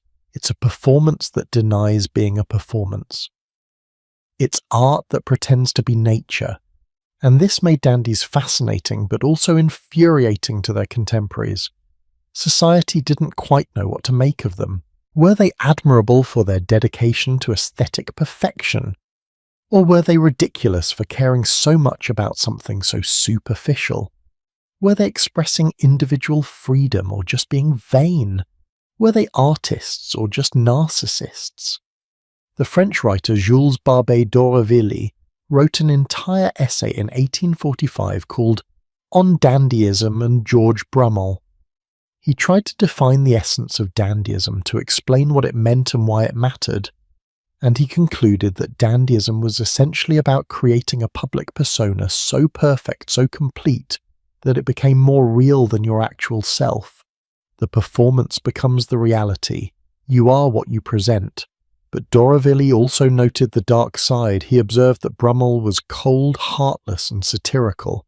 The dedication to perfection required emotional distance. If you're constantly observing yourself, constantly adjusting your presentation, you can't fully engage with other people. You can't be vulnerable, can't be authentic, can't let anyone see behind the mask. Because there is no behind the mask. The mask is everything. This is why dandyism, despite its elegance and sophistication, often feels emotionally empty. The dandies cultivated wit, but not warmth, style, but not substance, appearance, but not connection. They were admired, but not necessarily loved, envied, but not trusted, noticed, but isolated. And society picked up on this. By the mid-1800s, dandy was becoming a pejorative term. It suggested frivolity, vanity, effeminacy. Cartoons of the era mocked dandies mercilessly, showing them as overly concerned with trivial details, as weak and useless, as parasites who contributed nothing to society while consuming its resources. The famous English cartoonist George Cruikshank created a series called Monstrosities that depicted dandies as grotesque figures, their fashion sense so extreme it became absurd. Part of the mockery was about masculinity. The dandy's obsession with appearance was seen as unmanly. Real men were supposed to be concerned with practical things, business, politics, physical strength, rational thought. Spending hours on your clothing, caring about the knot in your cravat, obsessing over the shine on your boots, this was women's territory, and men who ventured into it were suspect. There was also class resentment. Many dandies were, like Brummel, from middle-class backgrounds trying to elevate themselves, and the established upper classes didn't appreciate this. These social climbers were aping their betters, they thought, pretending to be something they weren't. The mockery of dandies was partly about defending class boundaries, about insisting that birth mattered and no amount of good tailoring could replace it. But here's what's interesting. Even as dandies were being mocked in England, they were being celebrated in France. The same behaviours that English society found ridiculous, French intellectuals found fascinating. Why the difference? France had gone through the revolution. The old aristocracy had been violently overthrown, and in the aftermath, in the chaos of the early 1800s, French society was trying to figure out what came next. The dandies, especially Brummel, who'd fled to France and lived there for decades, represented a new kind of aristocracy, not based on birth or title, but on style, taste, refinement. You became superior by cultivating yourself, by perfecting your presentation. French dandies saw themselves as political statements. By dressing in aristocratic style, they were opposing the conformity of the bourgeoisie, the boring middle-class values that were taking over. They were rebels, not conservatives. Revolutionaries of aesthetics, fighting against the tyranny of practicality and utilitarianism, and all those boring values that said appearance didn't matter. The jeunesse dorée, the gilded youth, were young French dandies who dressed extravagantly partly to distinguish themselves from the sans-culottes, the poor revolutionaries who'd overthrown the old order. The sans-culottes wore simple trousers because they couldn't afford silk knee breeches, so the jeunesse dorée wore the most elaborate clothing possible, specifically to announce we are not like them. We reject their values. We stand for something different. This made dandyism in France more than just fashion. It became tied up with politics, with identity, with debates about what kind of society France should become. Were the old aesthetic values worth preserving, or were they just remnants of an oppressive past that needed to be swept away? Could you appreciate beauty without supporting the class system that had historically produced it? These weren't abstract questions. People's lives and identities were bound up in them, and the dandies, by making their bodies and their style into political statements, were participating in these debates whether they intended to or not. But dandyism wasn't just a male phenomenon, despite the attention given to figures like Brummel. There were female dandies too, though they were often called different names. Dandiesse or dandisette in English, though those terms were more mocking than respectful. Women who adopted dandy aesthetics faced even more criticism than men. They were accused of being unfeminine, of abandoning their proper roles, of trying to be men. Yet some women persisted. They recognized that dandyism offered a kind of power, the power of presentation, of controlling how you were perceived, of crafting an identity rather than accepting the one society assigned to you. In a world where women had limited formal power, dandyism offered an alternative route to influence and recognition. The cointrelle was a related concept, a woman who lived by dandy principles, who cultivated beauty and elegance as a life philosophy. The term comes from medieval French, originally meaning someone elegantly dressed, but it acquired deeper connotations over time. A cointrelle wasn't just well-dressed. She embodied grace, charm, and a certain philosophical approach to life that valued aesthetic experience above practical concerns. Modern attempts to revive the concept of the cointrelle emphasize this philosophical dimension. It's not about vanity or superficiality, but about approaching life as an art form, about finding beauty in everyday experiences, about cultivating grace and elegance in all your interactions. Whether this is admirable or just a romanticization of privilege is, I suppose, a matter of perspective. And that's the ultimate question about dandyism, isn't it? Is it shallow vanity dressed up as philosophy, or is it genuine philosophy expressed through aesthetics? Is caring deeply about appearance a waste of human potential, or is it a valid way to engage with the world, to express yourself, to create meaning in your life? I think the honest answer is, it depends. It depends on whether the aesthetic concern serves something larger, or becomes an end in itself. It depends on whether you're using style to express genuine values, or to hide the absence of values. It depends on whether your presentation is authentic, truly reflecting who you are, or purely performative, a mask with nothing behind it. Brummel, I suspect, started with the former and ended with the latter. He began with genuine principles, cleanliness, simplicity, quality over ostentation, and those principles happened to be expressed through clothing. But over time, the expression became the principle. The means became the end. And when his money ran out, when he couldn't maintain the performance, there was nothing left. The dandyism that had made him famous became the prison that trapped him. Yet his influence persists. Every time someone spends extra time choosing the right outfit for an important occasion, every time someone believes that appearance matters, that first impressions count, that how you present yourself shapes how others perceive and treat you, they're acknowledging the dandy philosophy even if they don't know its name. Brummel and his followers proved something that we all understand intuitively. Appearance isn't everything, but it's not nothing either. How you look affects how you're treated, which affect your opportunities, which affects your life outcomes. The dandies took this to an extreme, but they weren't wrong about the basic principle. The question is how far you take it. How much time, money, and mental energy should you invest in appearance? At what point does healthy self-presentation become unhealthy obsession? When does crafting your image cross the line into losing your authentic self?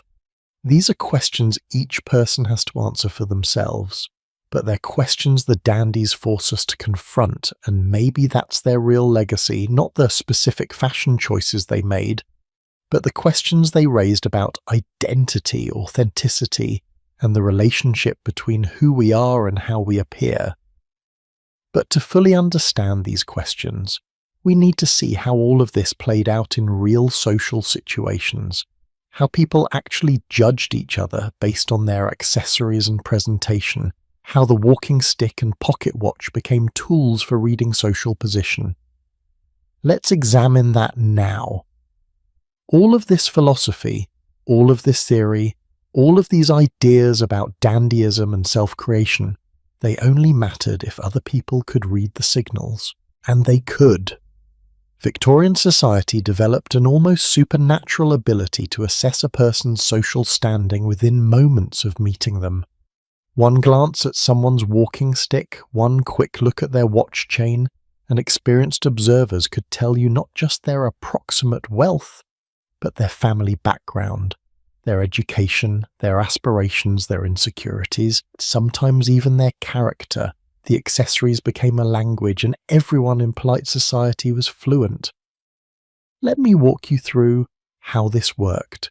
You're at a social gathering, maybe a dinner party, maybe a ball, maybe just a crowded street in a fashionable neighborhood. A man walks by. You have perhaps 3 seconds of observation before it would be rude to stare. What can you learn in those 3 seconds? First, the walking stick. Is it present at all? If he's not carrying one in a situation where most gentlemen would have one, that's significant. Either he's too poor to own a proper stick, or he's deliberately rejecting the convention, which suggests artistic or intellectual pretensions. Either way, interesting. If he does have a walking stick, what's the handle made of? You can usually spot ivory from several feet away. It has a distinctive creamy colour and smooth finish. Ivory means wealth, but also a lack of imagination. It's the safe choice, the traditional choice. A gold or silver handle catches the light, announces its value overtly. That can signal either confidence or insecurity, depending on how elaborately it's decorated. A simple precious metal handle suggests old money, people who don't need to prove anything. An elaborate one, with lots of engraving and decoration, suggests someone trying to impress, probably newer wealth trying to establish itself. But the really interesting handles are the unusual ones. Carved hardwood, particularly if it's beautifully done, suggests good taste and possibly artistic sensibility. Horn or unusual materials suggest world travel, cosmopolitan experience, perhaps military or colonial service. The choice of handle tells a story, if you know how to read it. The wood of the shaft matters too. Malacca, a particular type of rattan, was expensive and fashionable. It was flexible, comfortable to hold, had an attractive appearance. Seeing someone with a Malacca cane told you they were current with fashion, willing to spend money on imported materials. Blackthorn was traditional, sturdy, favoured by the country gentlemen and those who valued durability over elegance. Bamboo suggested Eastern influence, possibly military service in India or the Far East. Plain oak or ash was respectable but unexciting, the choice of solid middle-class professionals. And how was he holding it? We've talked about the etiquette, but the specific grip and carry style also communicated information. A man completely comfortable with his walking stick, moving it naturally as an extension of himself, was clearly experienced in its use, probably upper class, accustomed to carrying a stick since youth. A man who seemed slightly awkward, who held it stiffly or uncertainly, was probably new to stick carrying, likely someone recently elevated to a position where such accessories were expected. The wealthy could spot a social climber just by watching how he handled his cane. Now, the watch chain, even more informative than the walking stick, because the chain was always visible while the watch itself was hidden. This created interesting dynamics. The chain announced value and status, but the actual watch remained mysterious until the moment of revelation. A thick gold chain worn across the chest in the Albert style immediately marked you as wealthy. No ambiguity there, solid gold has weight, presence, unmistakable appearance. But was it new gold, bright and shiny, or was it older gold, slightly worn with the patina of age and use? New gold suggested new money. Old gold suggested inherited wealth, family pieces, continuity across generations. The chain's design mattered too. Simple links, plain and undecorated, suggested confidence. The material itself was statement enough. Elaborate chains with decorative elements and intricate patterns could go either way. In the hands of someone with perfect taste, they demonstrated refinement and appreciation for craftsmanship. In the hands of someone trying too hard, they screamed insecurity and overcompensation. Silver chains were the middle ground, respectable, appropriate, but not ostentatious.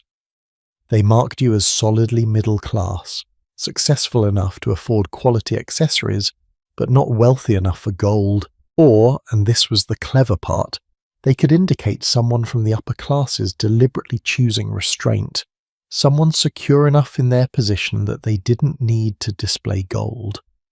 The difference was in how the chain was worn, in the overall presentation, in 100 tiny signals that separated genuine upper-class restraint from middle-class compromise.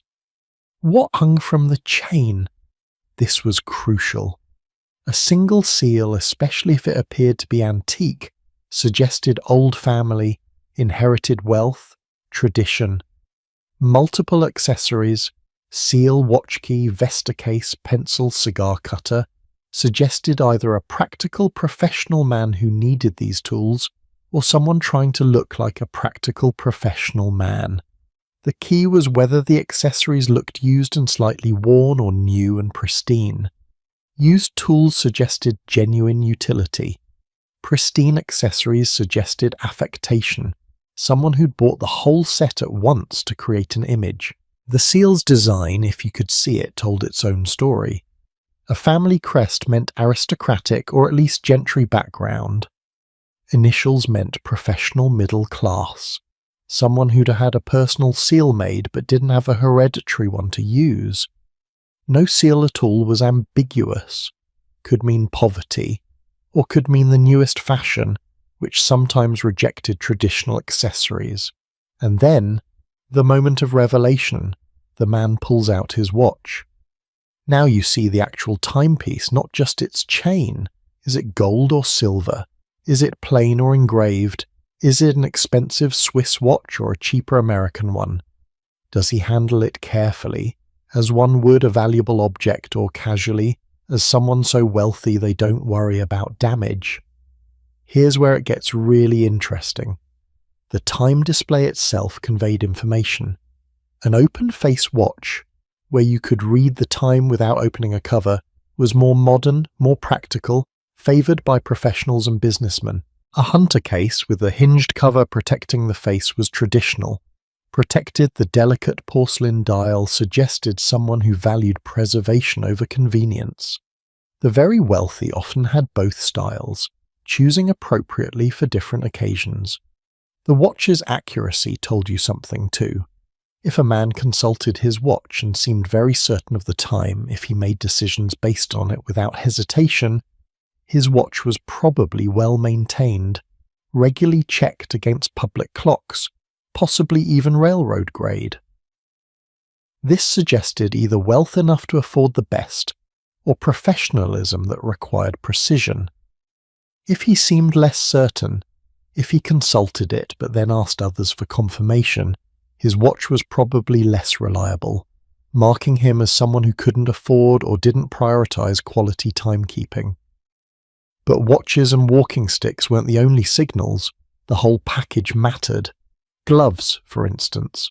Victorian etiquette required gloves for any public appearance, and the type, condition and colour of gloves communicated volumes. White for evening, grey for daytime, tan for riding or driving. But critically, gloves had to be absolutely clean. Soiled gloves were social death, indicating either poverty, you couldn't afford multiple pairs, or slovenliness. Gentlemen carried spare gloves specifically to change if one pair became soiled during an outing. The condition of these accessories told stories too. A walking stick with worn patches where the hand naturally gripped it suggested genuine long-term use. A pristine stick with no wear marks suggested either a new purchase or something kept purely for display, rarely actually used. A watch chain with slight scratching and wear suggested daily use, a working timepiece. A perfect unmarked chain suggested either brand new or purely decorative. Shoes received similar scrutiny. They had to be polished to an impossible shine, without scuffs or wear marks visible. The truly wealthy had servants who spent hours every day maintaining their employers' shoes. If your shoes looked perfect, you probably had such servants. If they showed any imperfection, you either polished them yourself, marking you as lower class, or you couldn't afford the labour, which amounted to the same thing. Even the way accessories showed wear patterns revealed information. A watch chain worn on the left side of the body suggested you were right-handed and kept your watch in your left pocket, which was standard. A chain worn on the right suggested either left-handedness or personal eccentricity, both noteworthy. The pattern of wear on a walking stick handle revealed whether you actually leaned on it, marking you as someone who needed support, whether from age or injury, or carried it purely for show. Think about the cognitive load this required. You're at a social event, meeting dozens of people.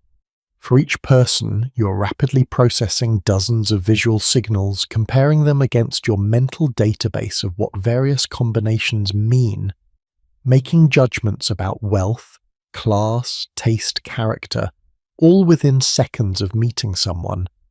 And you're doing this unconsciously, automatically, because you've been trained since childhood to read these signals.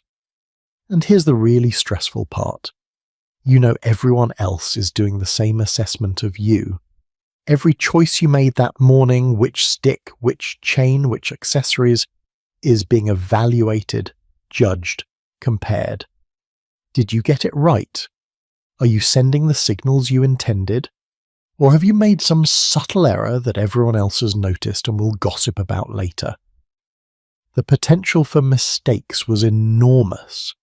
Wearing accessories that were too expensive for your known income suggested debt or social climbing. Wearing accessories that were too cheap for your position suggested either eccentricity or declining fortunes. Mixing styles inappropriately, traditional stick with modern watch, expensive chain with worn gloves, suggested poor taste or confused identity. Every combination had implications, and getting it wrong could damage your reputation in ways that were hard to repair. Some men, overwhelmed by the complexity, hired consultants. Yes, consultants, men who understood fashion and etiquette and could advise on appropriate accessories for different occasions. You're attending a garden party at the Duchess's estate. You'll want your Malacca stick with the silver handle, not the blackthorn. And the simpler watch chain, the elaborate one, would be too much for an afternoon event. This was a profession. People paid for this advice because the social consequences of error were too significant to risk. Women's fashion magazines, and there were many by the Victorian era, included sections on men's accessories, advising wives on how to help their husbands dress appropriately. The assumption was that men needed guidance, that proper presentation was too complex to manage alone. Whether this was actually true or just a convenient fiction that sold magazines, it reveals how seriously society took these matters. The class implications are impossible to ignore. All of this, the accessories, the signals, the reading and interpretation, was primarily about distinguishing the upper classes from everyone else, and distinguishing gradations within the upper classes themselves. The wealthy needed ways to recognize each other, to identify who belonged and who was pretending. Accessories served this purpose perfectly because they required money, taste, and cultural knowledge. You could fake one or even two of these, but faking all three was nearly impossible. This is why new money often stumbled. Someone who had made a fortune in business might be able to afford expensive accessories, but without the cultural knowledge of how to choose and use them appropriately, they'd make mistakes that marked them as outsiders. The old money could spot these mistakes instantly and would judge accordingly. Did you see how he carried his stick? Clearly doesn't know what he's doing. Business background, I'd wager. Made some money but hasn't learned how to spend it properly. It was cruel, but it was effective. The system maintained class boundaries even as industrial capitalism was theoretically making class more fluid. You could make money, but you couldn't buy the cultural knowledge that came with generations of privilege. That had to be learned, absorbed over years, ideally from childhood. And the accessories revealed whether you had it or not. Yet for all this complexity, for all these subtle signals and careful judgments, the system was starting to crack by the late 1800s. Newer values were emerging: efficiency over elegance, function over form, practicality over presentation. The railroad watch standards were just one example. The world was speeding up, becoming more democratic, more focused on results than appearances. The art of looking important was about to collide with a world that cared less and less about looks and more about what you actually did. And that collision would change everything about these accessories, about their meaning, about whether anyone carried them at all. Let's see how it all fell apart. The beginning of the end came from an unexpected direction. Practicality, not moral outrage, not social reform, not some dramatic cultural shift. Just simple, mundane practicality. Because by the early 1900s, the world had changed in ways that made walking sticks and elaborate pocket watch displays increasingly irrelevant. And once something becomes irrelevant, no amount of tradition or status can still save it. Let's start with transportation. In 1850, if a gentleman needed to travel across London, he walked, or if he was wealthy enough, he rode in a private carriage. Either way, a walking stick made sense. If you're walking significant distances, especially on uneven cobblestones or muddy paths, a stick provides stability and support. If you're entering and exiting carriages, it helps with balance. The walking stick had actual utility, even if that wasn't its primary purpose. But then came the omnibus, the horse-drawn bus that became common in the mid-1800s, then trams, then underground trains, then, in the early 1900s, automobiles and motorized buses. Suddenly, most people weren't walking long distances anymore. They were sitting in vehicles, squeezing into crowded public transportation, navigating spaces where a 3-foot wooden stick was more hindrance than help. Try getting on a crowded bus while carrying a walking stick. Try sitting in a small car with one. Try standing in a subway car during rush hour, pressed against dozens of other commuters, all trying not to poke each other with their respective sticks. It doesn't work. The walking stick, designed for an era of pedestrian travel, became actively inconvenient in the age of mass transit, and automobiles were even worse. If you're driving, and by the 1920s many middle-class people were, where do you put your walking stick? You can't hold it while driving. You can't let it roll around loose in the car. You could lay it on the passenger seat, but then what's the point? You've just transformed your status symbol into awkward cargo, something to manage and worry about rather than display proudly.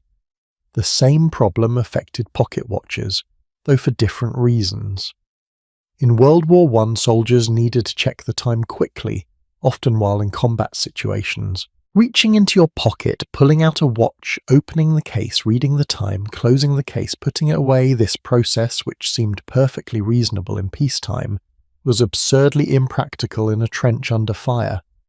Soldiers needed watches they could read instantly without using their hands. Enter the wristwatch. Wristwatches had existed before the war, but they were considered feminine accessories, suitable for ladies but inappropriate for men. Men's timepieces were pocket watches, period. But military necessity overrode social convention. Soldiers began wearing wristwatches, sometimes called trench watches, and discovered they were genuinely superior for active use. You could check the time with a quick glance at your wrist. Both hands remained free, no chains, no pockets, no fumbling. After the war, when soldiers returned home, many kept wearing wristwatches, and gradually social attitudes changed. If military men, heroes by definition, wore wristwatches, how could they be feminine? By the 1920s, wristwatches were acceptable for men. By the 30s, they were becoming standard. And once that happened, the elaborate system of watch chains and fobs and seals lost its purpose. Who needs a decorative chain when the watch is on your wrist? But these practical changes were symptoms of something deeper, a fundamental shift in cultural values. The Victorian era had valued presentation, formality, tradition, the maintenance of clear social hierarchies. But the 20th century, shaped by world wars, economic disruptions, and rapid social change, valued different things: efficiency, democracy, informality, merit over birth. The walking stick and the ornate pocket watch represented old values. They said, I have time to care about appearances.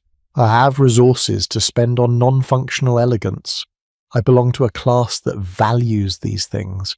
But the new century asked different questions. What do you do? What have you accomplished? What value do you create? And carrying an expensive stick or displaying a gold watch chain didn't answer those questions. In fact, it sometimes worked against you, making you seem like a relic, someone clinging to outdated notions of status. The 1920s saw the rise of what was called the new woman, women who worked, who voted, who demanded independence and equality. These women did not carry walking sticks or elaborate watch chains. They had handbags, practical accessories for carrying what they needed. And as women gained social power, their aesthetic choices influenced the culture. The old masculine display of status through accessories started to seem not just outdated but slightly ridiculous, a compensation for insecurity rather than a demonstration of confidence. By the 1930s, walking sticks had largely disappeared from everyday use except among the elderly or infirm, and even then, they were no longer status symbols but mobility aids, stripped of decoration, purely functional, often medicalized. Canes were what old people used when they couldn't walk well anymore. The transformation was complete from symbol of power to sign of weakness. Fred Astaire briefly revived the walking stick's image as a dance prop in movies of the 30s and 40s. He twirled it, tapped with it, made it part of his choreography.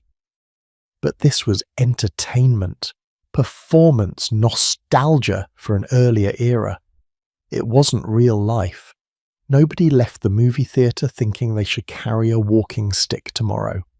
They admired the dancing, not the prop. The pocket watch held on slightly longer.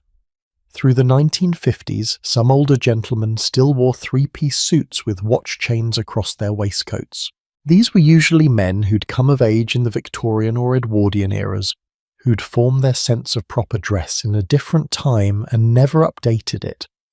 Younger men saw them as quaint, old-fashioned, out of touch.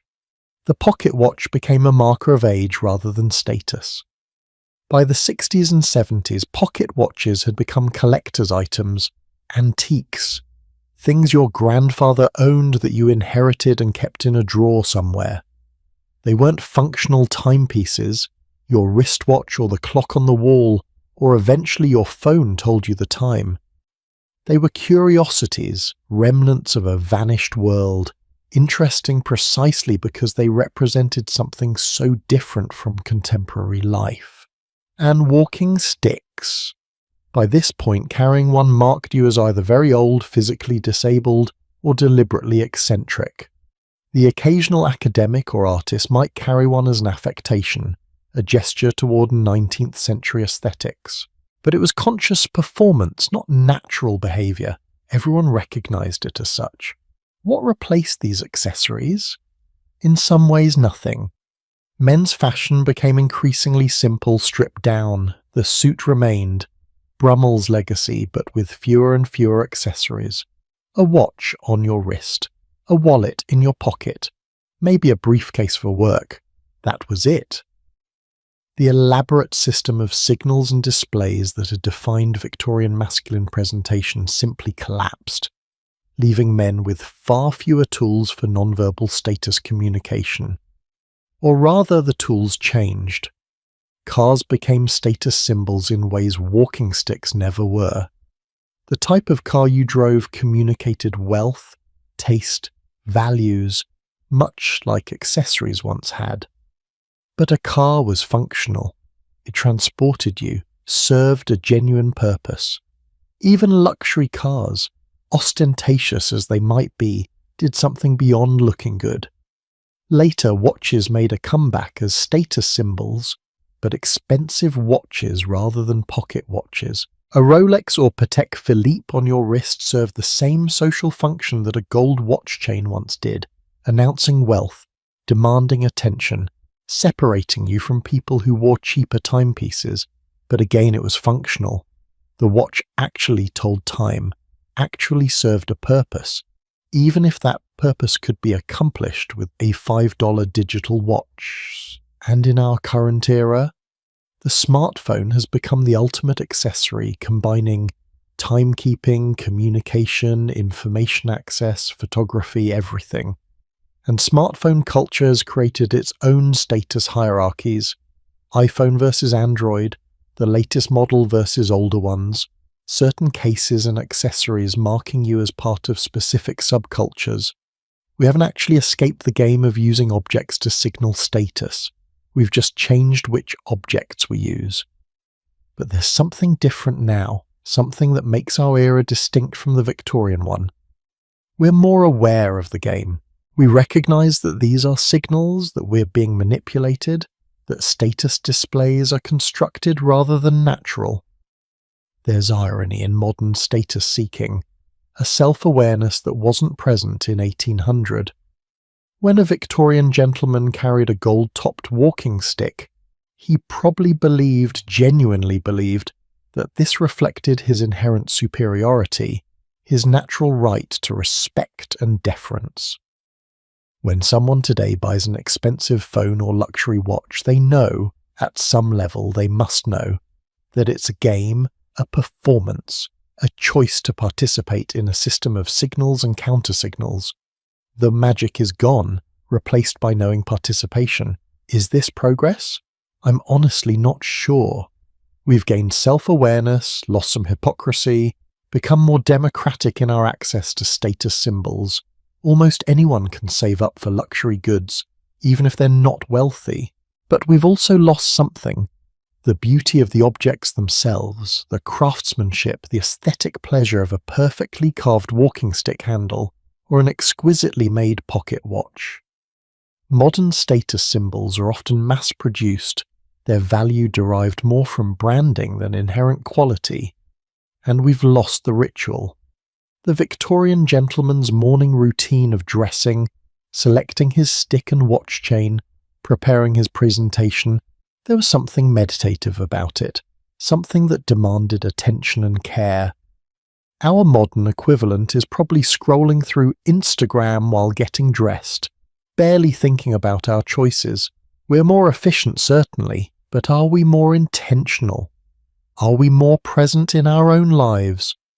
These are questions without clear answers. But I think that's appropriate because the story of walking sticks and pocket watches isn't really about the objects themselves. It's about what they represented. Humanity's endless need to signal status, to belong, to stand out, to matter. The objects change, swords to walking sticks, pocket watches to smartphones, but the need remains constant. Beau Brummel died poor and mad in a French asylum, but his name is still remembered. The walking stick manufacturers of Hamburg and London are forgotten, but their craftsmanship survives in museum collections. The railroad engineers whose pocket watches prevented disasters are anonymous, but the system Webb Ball created proved that precision matters, that standards save lives, that sometimes function truly is more important than form. And all of us, in our own ways, are still playing the same game they played. We're still trying to look important, still hoping our possessions will announce our worth to the world, still believing, despite all evidence to the contrary, that if we just get the presentation right, if we just have the right accessories, the right clothes, the right car or phone or watch, then we'll be seen, recognized, valued. Maybe the real lesson is that looking important and being important are different things, but they're connected in ways that are hard to untangle. Appearance matters because humans are visual creatures who make snap judgments. But appearance alone isn't enough, as Brummel discovered when his money ran out and nothing remained but the fading memory of how good he used to look. The sweet spot, if there is one, might be this. Care enough about presentation to be taken seriously, but not so much that it becomes your identity. Use accessories to express yourself, not to create yourself. Signal status if you must, but remember that the signal isn't the substance. Look important by all means, but also be important. Do things that matter, create value, contribute something beyond appearances, and maybe, just maybe, appreciate the absurdity of it all. Licenses for walking sticks, 5 hours to get dressed, watch chains worth more than houses. It's ridiculous. It was ridiculous then, and our current equivalents are ridiculous now, but it's human, it's what we do, and there's something oddly touching about that, about humanity's persistent belief that we can shape how others perceive us, that we can craft our identity, that we can matter. Thank you for spending these hours with me, exploring this strange chapter of history. I hope you found it as fascinating as I have. The world of walking sticks and pocket watches is gone now, vanished so completely that it's hard to imagine it ever existed. But the questions it raises about identity, status, appearance, authenticity, those remain. We're still asking them, still struggling with the same tensions between who we are and how we appear. If you've enjoyed this journey through history, I'd love to hear your thoughts. What would you have carried? A simple wooden stick or something diamond-studded? Would you have spent 5 hours getting dressed, or rushed out the door hoping nobody noticed your imperfect cravat? More seriously, how do you balance presentation and authenticity in your own life? Where do you draw the line between healthy self-care and unhealthy obsession with appearances? These questions don't have easy answers, but they're worth thinking about. There are so many more stories to tell about the craftsmen who made these objects, about the women who navigated similar social pressures with different accessories, about how other cultures approach status display, about what happened to all these beautiful walking sticks and pocket watches when they were no longer wanted. Each thread could become its own deep exploration. But for now, rest well. Dream of a time when checking the time required a small theatrical performance, when walking required a licensed accessory, when looking important was a full-time job. It was absurd, it was beautiful, it was human. Until next time, take care of yourselves. And remember, you don't need a gold-topped walking stick to matter. Though if you find one in an antique shop, it would make a great conversation piece. Good night.